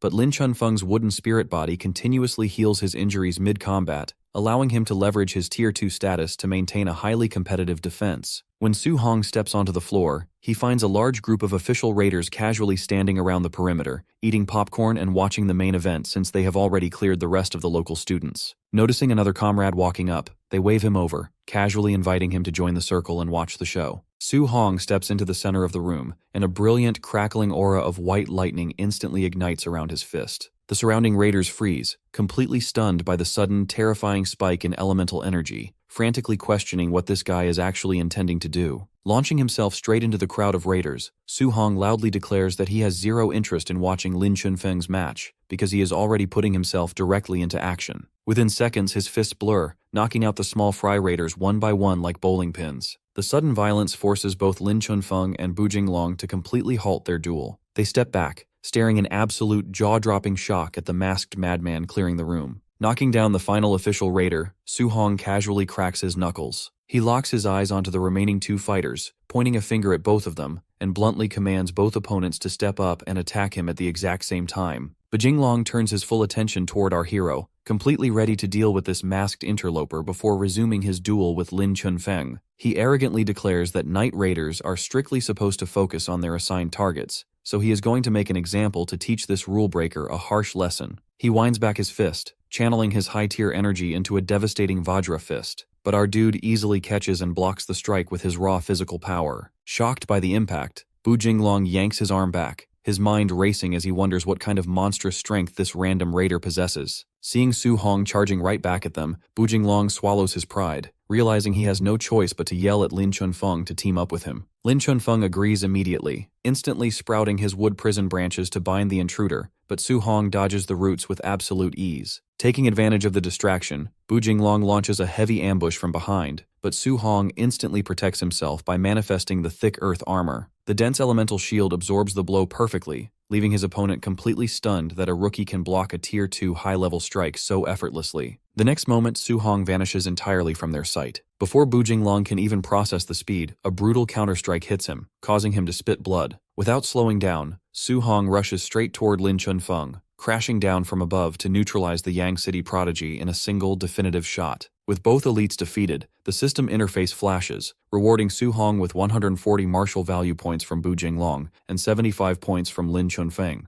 By the time the chaotic night raid officially wraps up, our boy's brilliant disguise has earned him a massive grand total of 2,400 points. The next morning, the Yang City training camp is a pitiful sight, with almost every single elite student sporting heavy bandages and injuries from the night before. Grandmaster Jiang is absolutely infuriated, fiercely accusing Su Hong of intentionally creating a massive mess in his dormitories. Grandmaster Qin loudly rescues his student from the blame. As they fly back toward their home province, Grandmaster Qin reviews Su Hong's status, noting that our boy still lacks any proper martial arts for the wood, metal, and water attributes. With a knowing smirk, the old fox decides to take a detour to visit a few old friends across the region who can fill those gaps. Over the next 10 days, they systematically tour 3 other prominent training camps. Using the exact same high-stakes challenge method, Su Hong defeats each camp's top disciple, smoothly winning 3 brand-new A-rank cultivation techniques as his victory rewards. Returning to his own room in the Star City camp dorms, Su Hong immediately sits down to cultivate his massive new arsenal. He reviews his newly acquired arts, the metal attribute Golden Sharpness, the wood attribute Vine Strangle, and the water attribute Water Dragon technique. Channeling his energy through his flawless affinity, he rapidly trains until he reaches entry-level proficiency in each individual skill. He marvels at his own luck, never imagining he would acquire this many legendary A-rank martial arts in such a short amount of time. Checking his interface, he notices his total balance sits at almost 3,000 martial value points. Desperate to boost his baseline strength, he decides to dump the massive hoard directly into his blood chi. As the points convert, his entire body burns with an intense, raging heat as pure power floods his veins. When the energy stabilizes, his blood chi skyrockets to a massive 450 points, leaving him just 50 points shy of a Tier 2 breakthrough. With 100 martial value points left over, he wonders whether he should invest them into his spiritual stats or his overload body. He decides to dump all of them into his overload body, but is completely taken aback to see that the heavy investment only increases its grade by a meager 0.1 tier. Realizing the physical constitution requires an astronomical amount of energy to upgrade, he gets up from his bed, planning to head straight to the camp's beast room to farm the remaining points needed for his Tier 2 breakthrough. The moment he opens his door, he finds Grandmaster Qin standing right on his doorstep. The old man tells him to pack his bags. He is personally taking him to a specialized camp where he can learn high-tier healing martial arts. Their destination is the prestigious Hangzhou Training Camp, the capital hub of the Jiangnan province. This camp is fundamentally different from the others, operating on a brutal field training motto. Trainees are dropped into the dangerous Master Mountains and forced to survive for 7 full days without a single scrap of supplies. Furthermore, camp contribution points can only be earned by successfully hunting and killing beasts of an equal or higher tier. Since the region is the capital province, the mountain trails are absolutely packed with top-tier geniuses. Meeting them at the staging area, the commander of the facility, Grandmaster Wang Qinshan, gives the formal order to start the trial. A massive wave of trainees instantly rushes toward the mountain trails. Once the students leave, Grandmaster Wang looks over at Su Hong and openly expresses his doubts, pointing out that the boy hasn't even broken through to the 2nd rank yet. Grandmaster Qin remains completely unfazed, confidently dropping his usual high-stakes bet. If Su Hong wins the entire trial, Wang Qinshan must personally teach him a premium healing art. Otherwise, Qin will hand over an A-rank art to whichever Hangzhou student beats our boy. Wang scoffs, asking how Qin can even afford to gamble away arts when he barely has enough resources to teach half of his own good students. Shifting his gaze to the peaks, Wang comments that this trial will be a great opportunity for Su Hong to witness the terrifying reality of the Myriad Race's demon cult, who are rumored to have infiltrated the dense forest. He guesses that any cultists operating in the outer zones will just be small fry remnants around Tier 2 or Tier 3. Hearing this casual breakdown, Grandmaster Qin's face pales. He can't believe Wang is knowingly sending his own students into what could easily become a literal death trap. Wang counters the worry coldly, reasoning that the war against the demon cult is inherently cruel and bloody,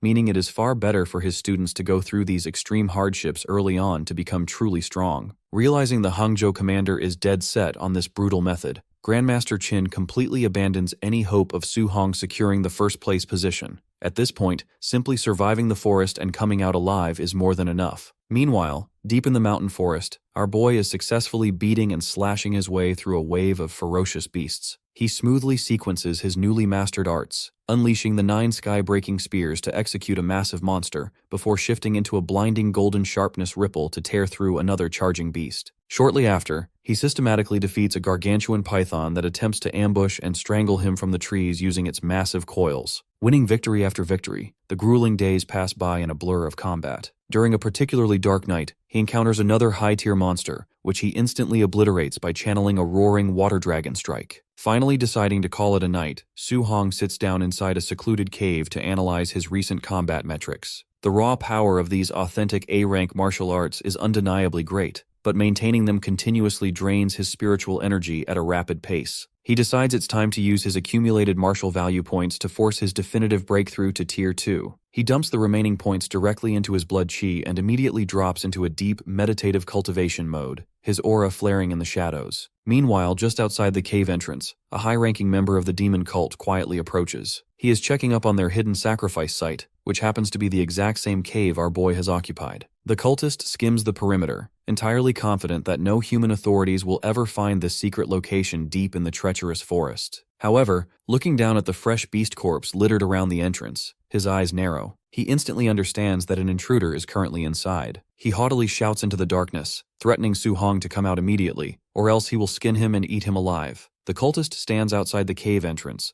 tracking the fresh tracks and muttering aloud that whoever is inside must be a Tier 2 or Tier 3 martial artist, considering they easily slaughtered a Tier 1 Crimson Flame Black Tiger. He confidently coaxes Su Hong to stop hiding and step outside if he wants to avoid a slow, excruciatingly painful death. Inside the shadows, Su Hong remains hidden, rapidly analyzing the situation. Hearing the stranger dismiss Tier 2 and Tier 3 combatants as easy prey makes him suspect that this intruder is likely a Tier 4 warrior. Even though Su Hong has just successfully forced his cultivation breakthrough to Tier 2, he knows it would be reckless to blindly engage a high-tier opponent in an enclosed space without assessing the danger first, so he decides to escape the cave structure. To clear a path, he channels his spiritual energy and launches a roaring water dragon straight toward the entrance. But the cultist is completely prepared. With a cold sneer, he draws his blade and effortlessly slashes the elemental dragon in half. Based on the residual energy of the impact, the cultist immediately concludes that his opponent is merely an early-stage Tier 2 novice. Su Hong uses the distraction to bolt from the cave, but the cultist moves like lightning, aggressively riding his momentum forward to cut off the escape route. The cultist grins crazily, noting that while our boy is clearly a talented genius, he takes a twisted thrill in hunting and murdering lucky prodigies. However, his steps falter when he realizes Su Hong has completely stopped running and is now standing his ground. From that brief exchange of power, our boy has already accurately concluded that this attacker is only at the early stage of Tier 3. Furthermore, the jagged tattoo running down the man's neck confirms his true identity. He is a member of the Celestial Race faction within the notorious Myriad Races demon cult. In reality, the members of the demon cult are completely human by birth, but because they harbor a deep, toxic hatred for humanity and completely disregard their own heritage, they proudly declare themselves part of the Myriad Races. They are absolute scum who launch brutal terrorist attacks and capture innocent humans to use as live sacrifices in exchange for rewards from alien factions. Feeling the raw power of his overload body burning in his veins, Su Hong readies his weapon, completely prepared to clean this world of such trash. The cultist raises his sword, channeling's blinding, scorching energy as he instantly unleashes his Sky Sun Slash straight at our boy. Since this is Su Hong's very first time fighting a genuine Tier 3 warrior, he decides to abandon any hesitation and go completely all out from the absolute beginning. He counters the incoming strike by embedding lightning directly into his spear, unleashing a modified river flip that violently shatters and scatters the cultist's technique. The sudden collision turns the tide instantly, leaving Su Hong holding the definitive upper hand. The cultist is utterly shocked to see an inferior, lower-ranked warrior completely overpower his stance. His mind scrambles as he wildly questions how a kid who was just using a water attribute dragon a moment ago is suddenly deploying high-density lightning. Growing desperate, he crazily unleashes a rapid flurry of sword strikes, trying to find any leverage to regain control of the match. But in a flash, Su Hong blurs completely out of his line of sight, utilizing his movement technique to materialize directly behind the cultist's back. He thrusts his spear forward, triggering the sea overturn form as a catastrophic storm of thunder cracks and explodes around the target. Realizing his raw combat power is completely inferior, the cultist panics and immediately attempts to retreat. But Su Hong has no intention of letting him escape. He triggers his wood attribute Vine Strangle, manifesting vine that wraps tightly around the cultist's legs. As the lightning storm closes in, the cultist desperately burns his life essence to execute a strange taboo movement technique, barely managing to slip free from the lethal blast. Leaping back, the cultist's body begins to warp and mutate as he curses Su Hong for being an absolute monster. To his absolute bad luck, Su Hong blurs forward again, completely ready to finish him off before the transformation can stabilize. As the cultist begins turning into a grotesque, ghostly creature, he screams about showing our boy the absolute might of a celestial being. Su Hong drives his spear forward, calmly remarking that turning oneself into a literal ghostly monster simply proves that everyone in the demon cult is completely insane. The mutating cultist reaches out, confidently grabbing the blade of Su Hong's spear with his bare, hardened claws. He believes that once his celestial formation fully awakens, Su Hong will be completely done for, allowing him to successfully protect the nearby ritual site. but his eyes widen in absolute horror when our dude has instantly restricted his entire mutated body inside a scorching flame cage. Without wasting a single microsecond, Su-hong channels his raw kinetic force into a devastating void-piercing finger thrust, driving the attack straight through the monster's core. The sheer, unbridled destructive energy obliterates the cultist from the inside out, leaving nothing behind but the crumbling ashes of his ghost body. As the ashes dissolve, Su-hong's system interface flashes, rewarding him with a massive 212 martial value points for the kill. He is questioning why killing a single cultist grants him such a massive drop of points, whereas he was previously getting a measly total after slaughtering dozens of high-tier ferocious beasts. He quickly remembers the cultist's mention of a ritual site, and correctly guesses that the scum must have captured innocent humans nearby for a live sacrifice. Recognizing the urgency, he immediately pulls out his phone to inform the Grandmaster about the situation. Back at the Hangzhou training camp headquarters, Grandmaster Qin receives the urgent transmission regarding the encounter with the demon cult. He immediately alerts his counterpart, urging him to send a squad to save the captured humans. Grandmaster Wang, however, listens to the report nonchalantly, calmly informing Qin that they don't need to worry, because these specific low-level cultists usually end up sacrificing their own fanatical members to build portals. A cold fact that prompts a disgusted remark from Qin about the inherently demonic nature of the cult. As they monitor the situation, Wang notices that Grandmaster Qin doesn't seem worried about Su-hong's safety at all. In reality, Qin has absolute unyielding confidence in our boy, especially now that he knows the kid has single-handedly slaughtered a Tier 3 cultist. Wang, however, just scoffs, completely under the assumption that the Star City rookie is simply exaggerating his battle achievements to look good. 3 full days pass after that violent encounter. During this time, Su-hong relentlessly hunts through the deeper mountain zones, killing numerous Tier 3 ferocious beasts, but the grinding only yields a total of 800 martial value points. Burning with an insatiable desire to find another cultist to score another massive drop of points, he actively searches the ravines, but he doesn't encounter a single hidden camp during these days. Right at that moment, his sharp senses suddenly tingle as a massive wave of danger locks onto his position. Out of the canopy, a young female cultist commenting that our boy possesses an incredibly sharp perception for a rookie, but she notes that since he has stumbled into their restricted territory, he needs to die immediately. With a wave of her hand, she sends a lethal barrage of hidden spiritual blades flying straight toward his throat. Looking at the incoming projectiles, he is absolutely glad that he finally ran into another cultist. In his eyes, those highly coveted martial value points are basically walking straight toward him in the form of this girl. Su-hong immediately blocks the incoming projectile barrage by summoning a roaring water dragon, creating a heavy, swirling stream of water that neutralizes the spiritual blades around them. Before the female cultist can even recover her stance, Su-hong lunges forward and tightly grabs her weapon mid-strike. With a sudden, explosive flex of his muscles, he pulls her entire body toward him. The girl's eyes widen in absolute shock as she realizes just how much monstrous physical power this teenager holds. Our boy is already waiting for her. Channeling the dark energy of the Bone Ghost Nether Fire Fist, he drives a brutal punch straight into her gut, sending her crashing onto the forest floor. Before she can even crawl away, Su-hong pins her down, placing the sharp tip of his spear directly against her throat. He bluntly demands to know the exact coordinates of their local outpost. Left with absolutely no choice, and staring death in the face, she confesses that their sacrificial outpost is located exactly 10 kilometers north of their current position, begging him to spare her life. Su-hong doesn't budge, coldly asking how many Tier 3 martial artists are currently stationed there with her. She answers that there are 3 Tier 3 combatants including herself,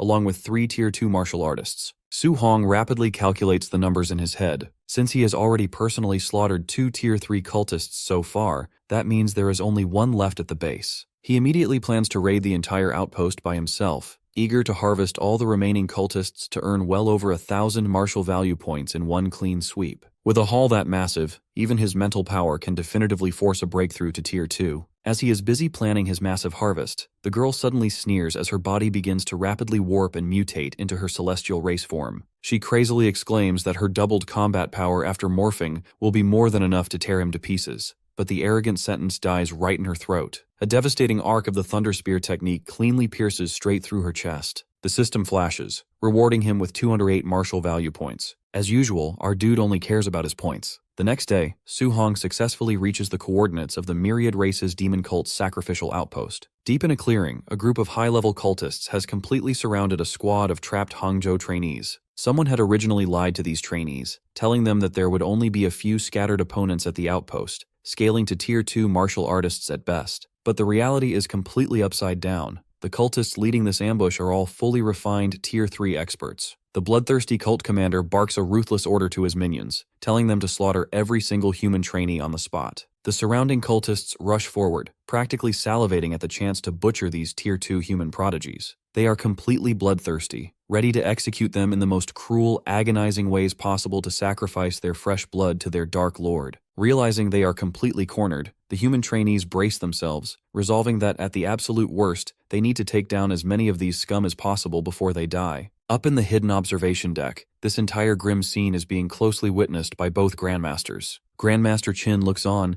visibly impressed by how courageously these Hangzhou training camp prodigies are holding their ground against superior Tier 3 martial artists, despite the extreme danger. Grandmaster Wang is fully planning to personally intervene the exact second things go south, but for now, he wants to let the trainees test their limits. Noticing Su Hong rapidly advancing toward the center of the clearing, Grandmaster Chin comments that they won't even need to step in, because our boy is already on his way to save his students' asses. Wang, as usual, completely disbelieves the claim, scoffing and telling Chin that he must still be incredibly drunk from the night before. Down in the clearing, the situation hits a boiling point. One of the top Hangzhou prodigies steps forward, shouting at his companions that he will personally sacrifice himself to block the vanguard and buy them enough time to retreat. However, his loyal companions refuse to abandon him, tightly holding their formation. One of the Tier 3 cultists leaps through the air, driving his blade down while loudly declaring that none of these human brats are going anywhere alive. But before anyone can even process what is happening, a massive crack of thunder echoes through the valley, and the leaping cultist is violently thrown across the clearing, a crackling thunder spear embedded straight through his torso. The remaining cultists halt their advance, spinning around frantically to see who just crashed their party. Su Hong steps out, his eyes burning as a brilliant, catastrophic aura of palm lightning ignites around his fists. Without giving them a single second to react, he drives his lightning-infused fist straight into the nearest two enemies, crushing their defenses and vaporizing their chests instantly. One by one, he systematically blitzes through the ranks, murdering the Tier 3 cultists with ruthless, high-density palm lightning strikes. Clearing the immediate perimeter, he turns back to the frozen Hangzhou trainees, casually asking if any of them are injured. The trainees just stare at him, completely mesmerized by the terrifying, effortless feat of a random teenager solo ranking and wiping out multiple Tier 3 warriors like they are nothing. Grandmaster Wang stands completely confused, wildly questioning why Grandmaster Chin requested for this kid to be taught high-tier healing martial arts, which strictly requires a refined wood element affinity, when the rookie is currently unleashing a catastrophic, high-tier thunder affinity. Meanwhile, Grandmaster Chin is equally shocked, but for an entirely different reason. He remembers that Su Hong was supposed to be a mere early-stage Tier 1 novice just a few weeks ago. Now, the kid has not only reached high-ranking combat power in a matter of days, but he has suddenly forced a flawless breakthrough to Tier 2. The sheer velocity of his cultivation speed is absolutely ridiculous. Back at the outpost, Su Hong orders the stunned trainees to immediately escape the area, while he holds the line to clean up the rest of the facility. The trainees don't argue, rapidly fleeing into the forest. The moment they clear the area, Su Hong lets out a brief swear word directed at the female cultist who had lied to him about the base's numbers, but a sinister grin rapidly breaks across his face. He realizes that no matter how many extra Tier 3 martial artists are currently hiding in this camp, they are all ultimately his to harvest. Every single one of these scum is worth a massive, guaranteed drop of 200 martial value points. One fanatical cultist rushes toward him from the side, aiming a lethal strike to take our boy's head off, but within a fraction of a second, Su Hong drives a direct punch straight through his skull, dropping him instantly. Activating his palm. Lightning to its absolute maximum output, Su Hong stands in the center of the bloody camp, loudly daring anyone else to step forward and challenge him. Looking at the corpses of their companions, the remaining cultists are now genuinely terrified, backing away in pure horror. While our boy is busy systematically massacring the cultist ranks, a terrifying heavy pressure suddenly descends from above. A powerful figure, acting as the lord of this sacrificial outpost, slowly ascends the stairs, staring down at the battlefield while commenting on how Su Hong is a truly magnificent monster. The cult lord inhales deeply, thrilled by the thick smell of blood hanging in the air, loudly proclaiming that the myriad races demon cult will never forget this glorious mass sacrifice. As Su Hong executes another scrambling cultist, his sharp eyes notice a bizarre phenomenon. The fresh blood from the fallen bodies is actively pulling away from the dirt, flowing upward through the air like red streams. He looks up and sees all of the airborne blood gathering and condensing directly into the floating cult lord, marking the exact point where the dark sacrifices are being offered. After absorbing the massive torrent of blood, the cult lord's body violently transforms. Large wings erupt from his shoulder blades as his power skyrockets. He looks down arrogantly, declaring himself a true noble of the celestial race, and haughtily commands our boy to drop to his knees and beg for mercy. Su Hong, on the other hand, is absolutely ecstatic to see this transformation. He reasons that if killing a mere human who morphed into a fake celestial grants him a massive mountain of points,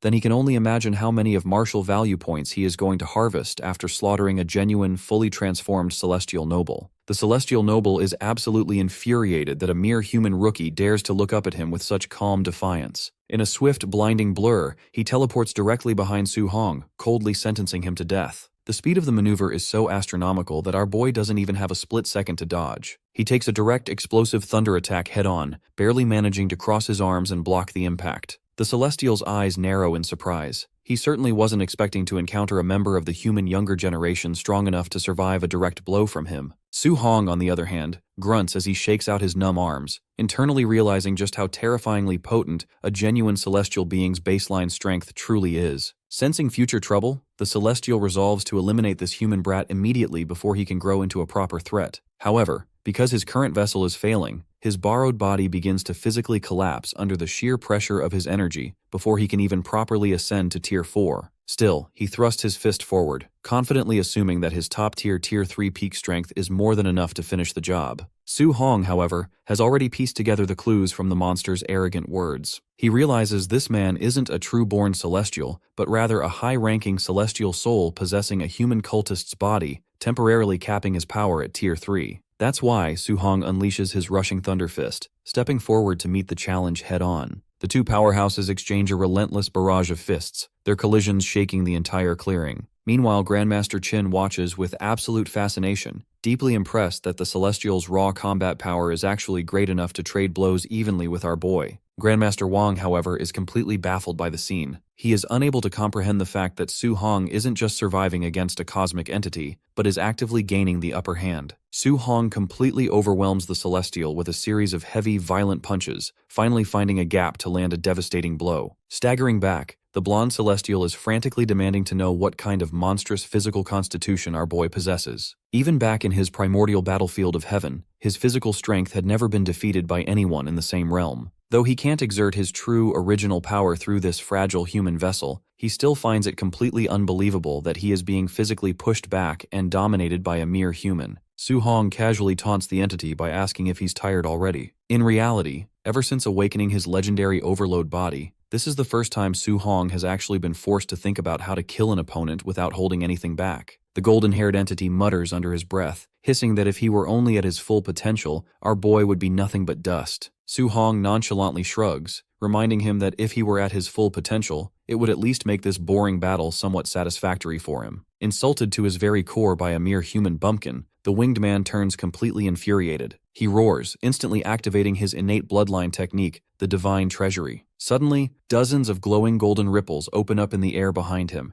and massive, radiant golden spears begin to slide out of the portals. Su Hong is thoroughly fascinated by the bizarre martial art, noting with a tinge of disappointment that his system won't let him learn it. In truth, this is the exclusive, innate bloodline legacy of the higher celestial race. Only those possessing pure, unadulterated blood can ever cast it, proving that the soul occupying this human body must be an absolute big shot in the upper realms. Seeing the legendary Divine Treasury manifest, Grandmaster Wang panics, instantly urging Grandmaster Qin to cut the trial short and step in to save Su Hong's life. However, Qin remains completely relaxed, expressing absolute confidence in his student because he knows the kid hasn't even revealed his true ultimate move yet. Wang is taken back when he is informed that Su Hong holds a mythical 100% affinity across 7 distinct elemental attributes and has even mastered the impossible art of perfectly fusing thunder and fire together. Down in the crater, the Celestial Lord flings his hand downward, preparing to obliterate our boy under a rain of dozens of divine spears. He refuses to let this human prodigy grow any further, viewing him as a catastrophic future threat to his entire race. As the massive wave of golden spears comes riding down like a tempest, Su Hong tightens his grip on his weapon. The third stance of the 9 sky-breaking spears ignites across his knuckles. He unleashes the heaven-breaking thunder spear, launching a colossal vortex of concentrated lightning that rides straight towards his enemy, piercing clean through the possessed body. The Celestial can't believe that he is defeated, before the vessel completely disintegrates into ash. The system interface flashes brilliantly, rewarding Su Hong with a massive grand total of 843 martial value points for the kill, a truly wholesome harvest. A moment later, both Grandmasters touch down in the clearing.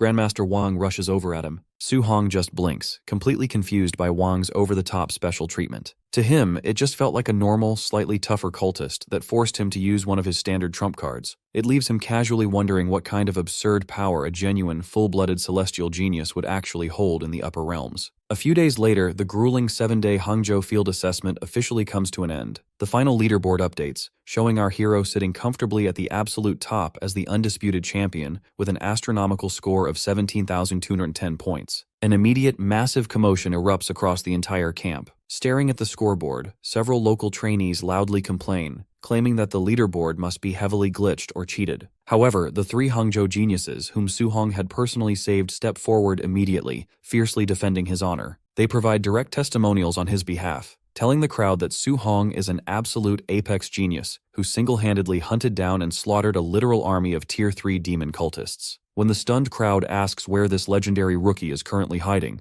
they get to know that he is currently tucked away in the private sanctuary, personally being taught Grandmaster Wang's highly coveted, exclusive A-rank healing martial art as his promised wager reward. At that exact moment, Grandmaster Wang walks out of the private training room. He approaches Qin, muttering that the boy is a complete freak, having fully mastered his complex A-rank healing technique in a mere half a day. Grandmaster Qin tells him that he'll get used to it soon enough. Inside his private chamber, Su Hong sits cross-legged, reviewing his gains. After fully learning the A-rank healing art, a soothing, vibrant wave of vitality washes through his body, completely erasing and healing all of his old, stubborn combat scars within minutes. Turning his attention to his system interface, he sees that his relentless hunting of high-tier ferocious beasts over the final days has yielded him an extra 4,800 martial value points. With a horde this massive, he realizes he can finally upgrade his mental power to officially break through into Tier 2 telekinesis, which will simultaneously force his blood chi to skyrocket past its current baseline. Meanwhile, light years away on the distant home planet of the celestial race, inside the towering, pristine celestial temple, a somber trial is taking place. The high-ranking soul who had just lost against our boy is revealed to be a noble named Tian Ming. He currently stands before a council of elders, facing heavy judgment and severe humiliation for losing a battle against a mere human rookie, especially since he was defeated while utilizing the sacred divine judgment authority. Tian Ming defends his failure,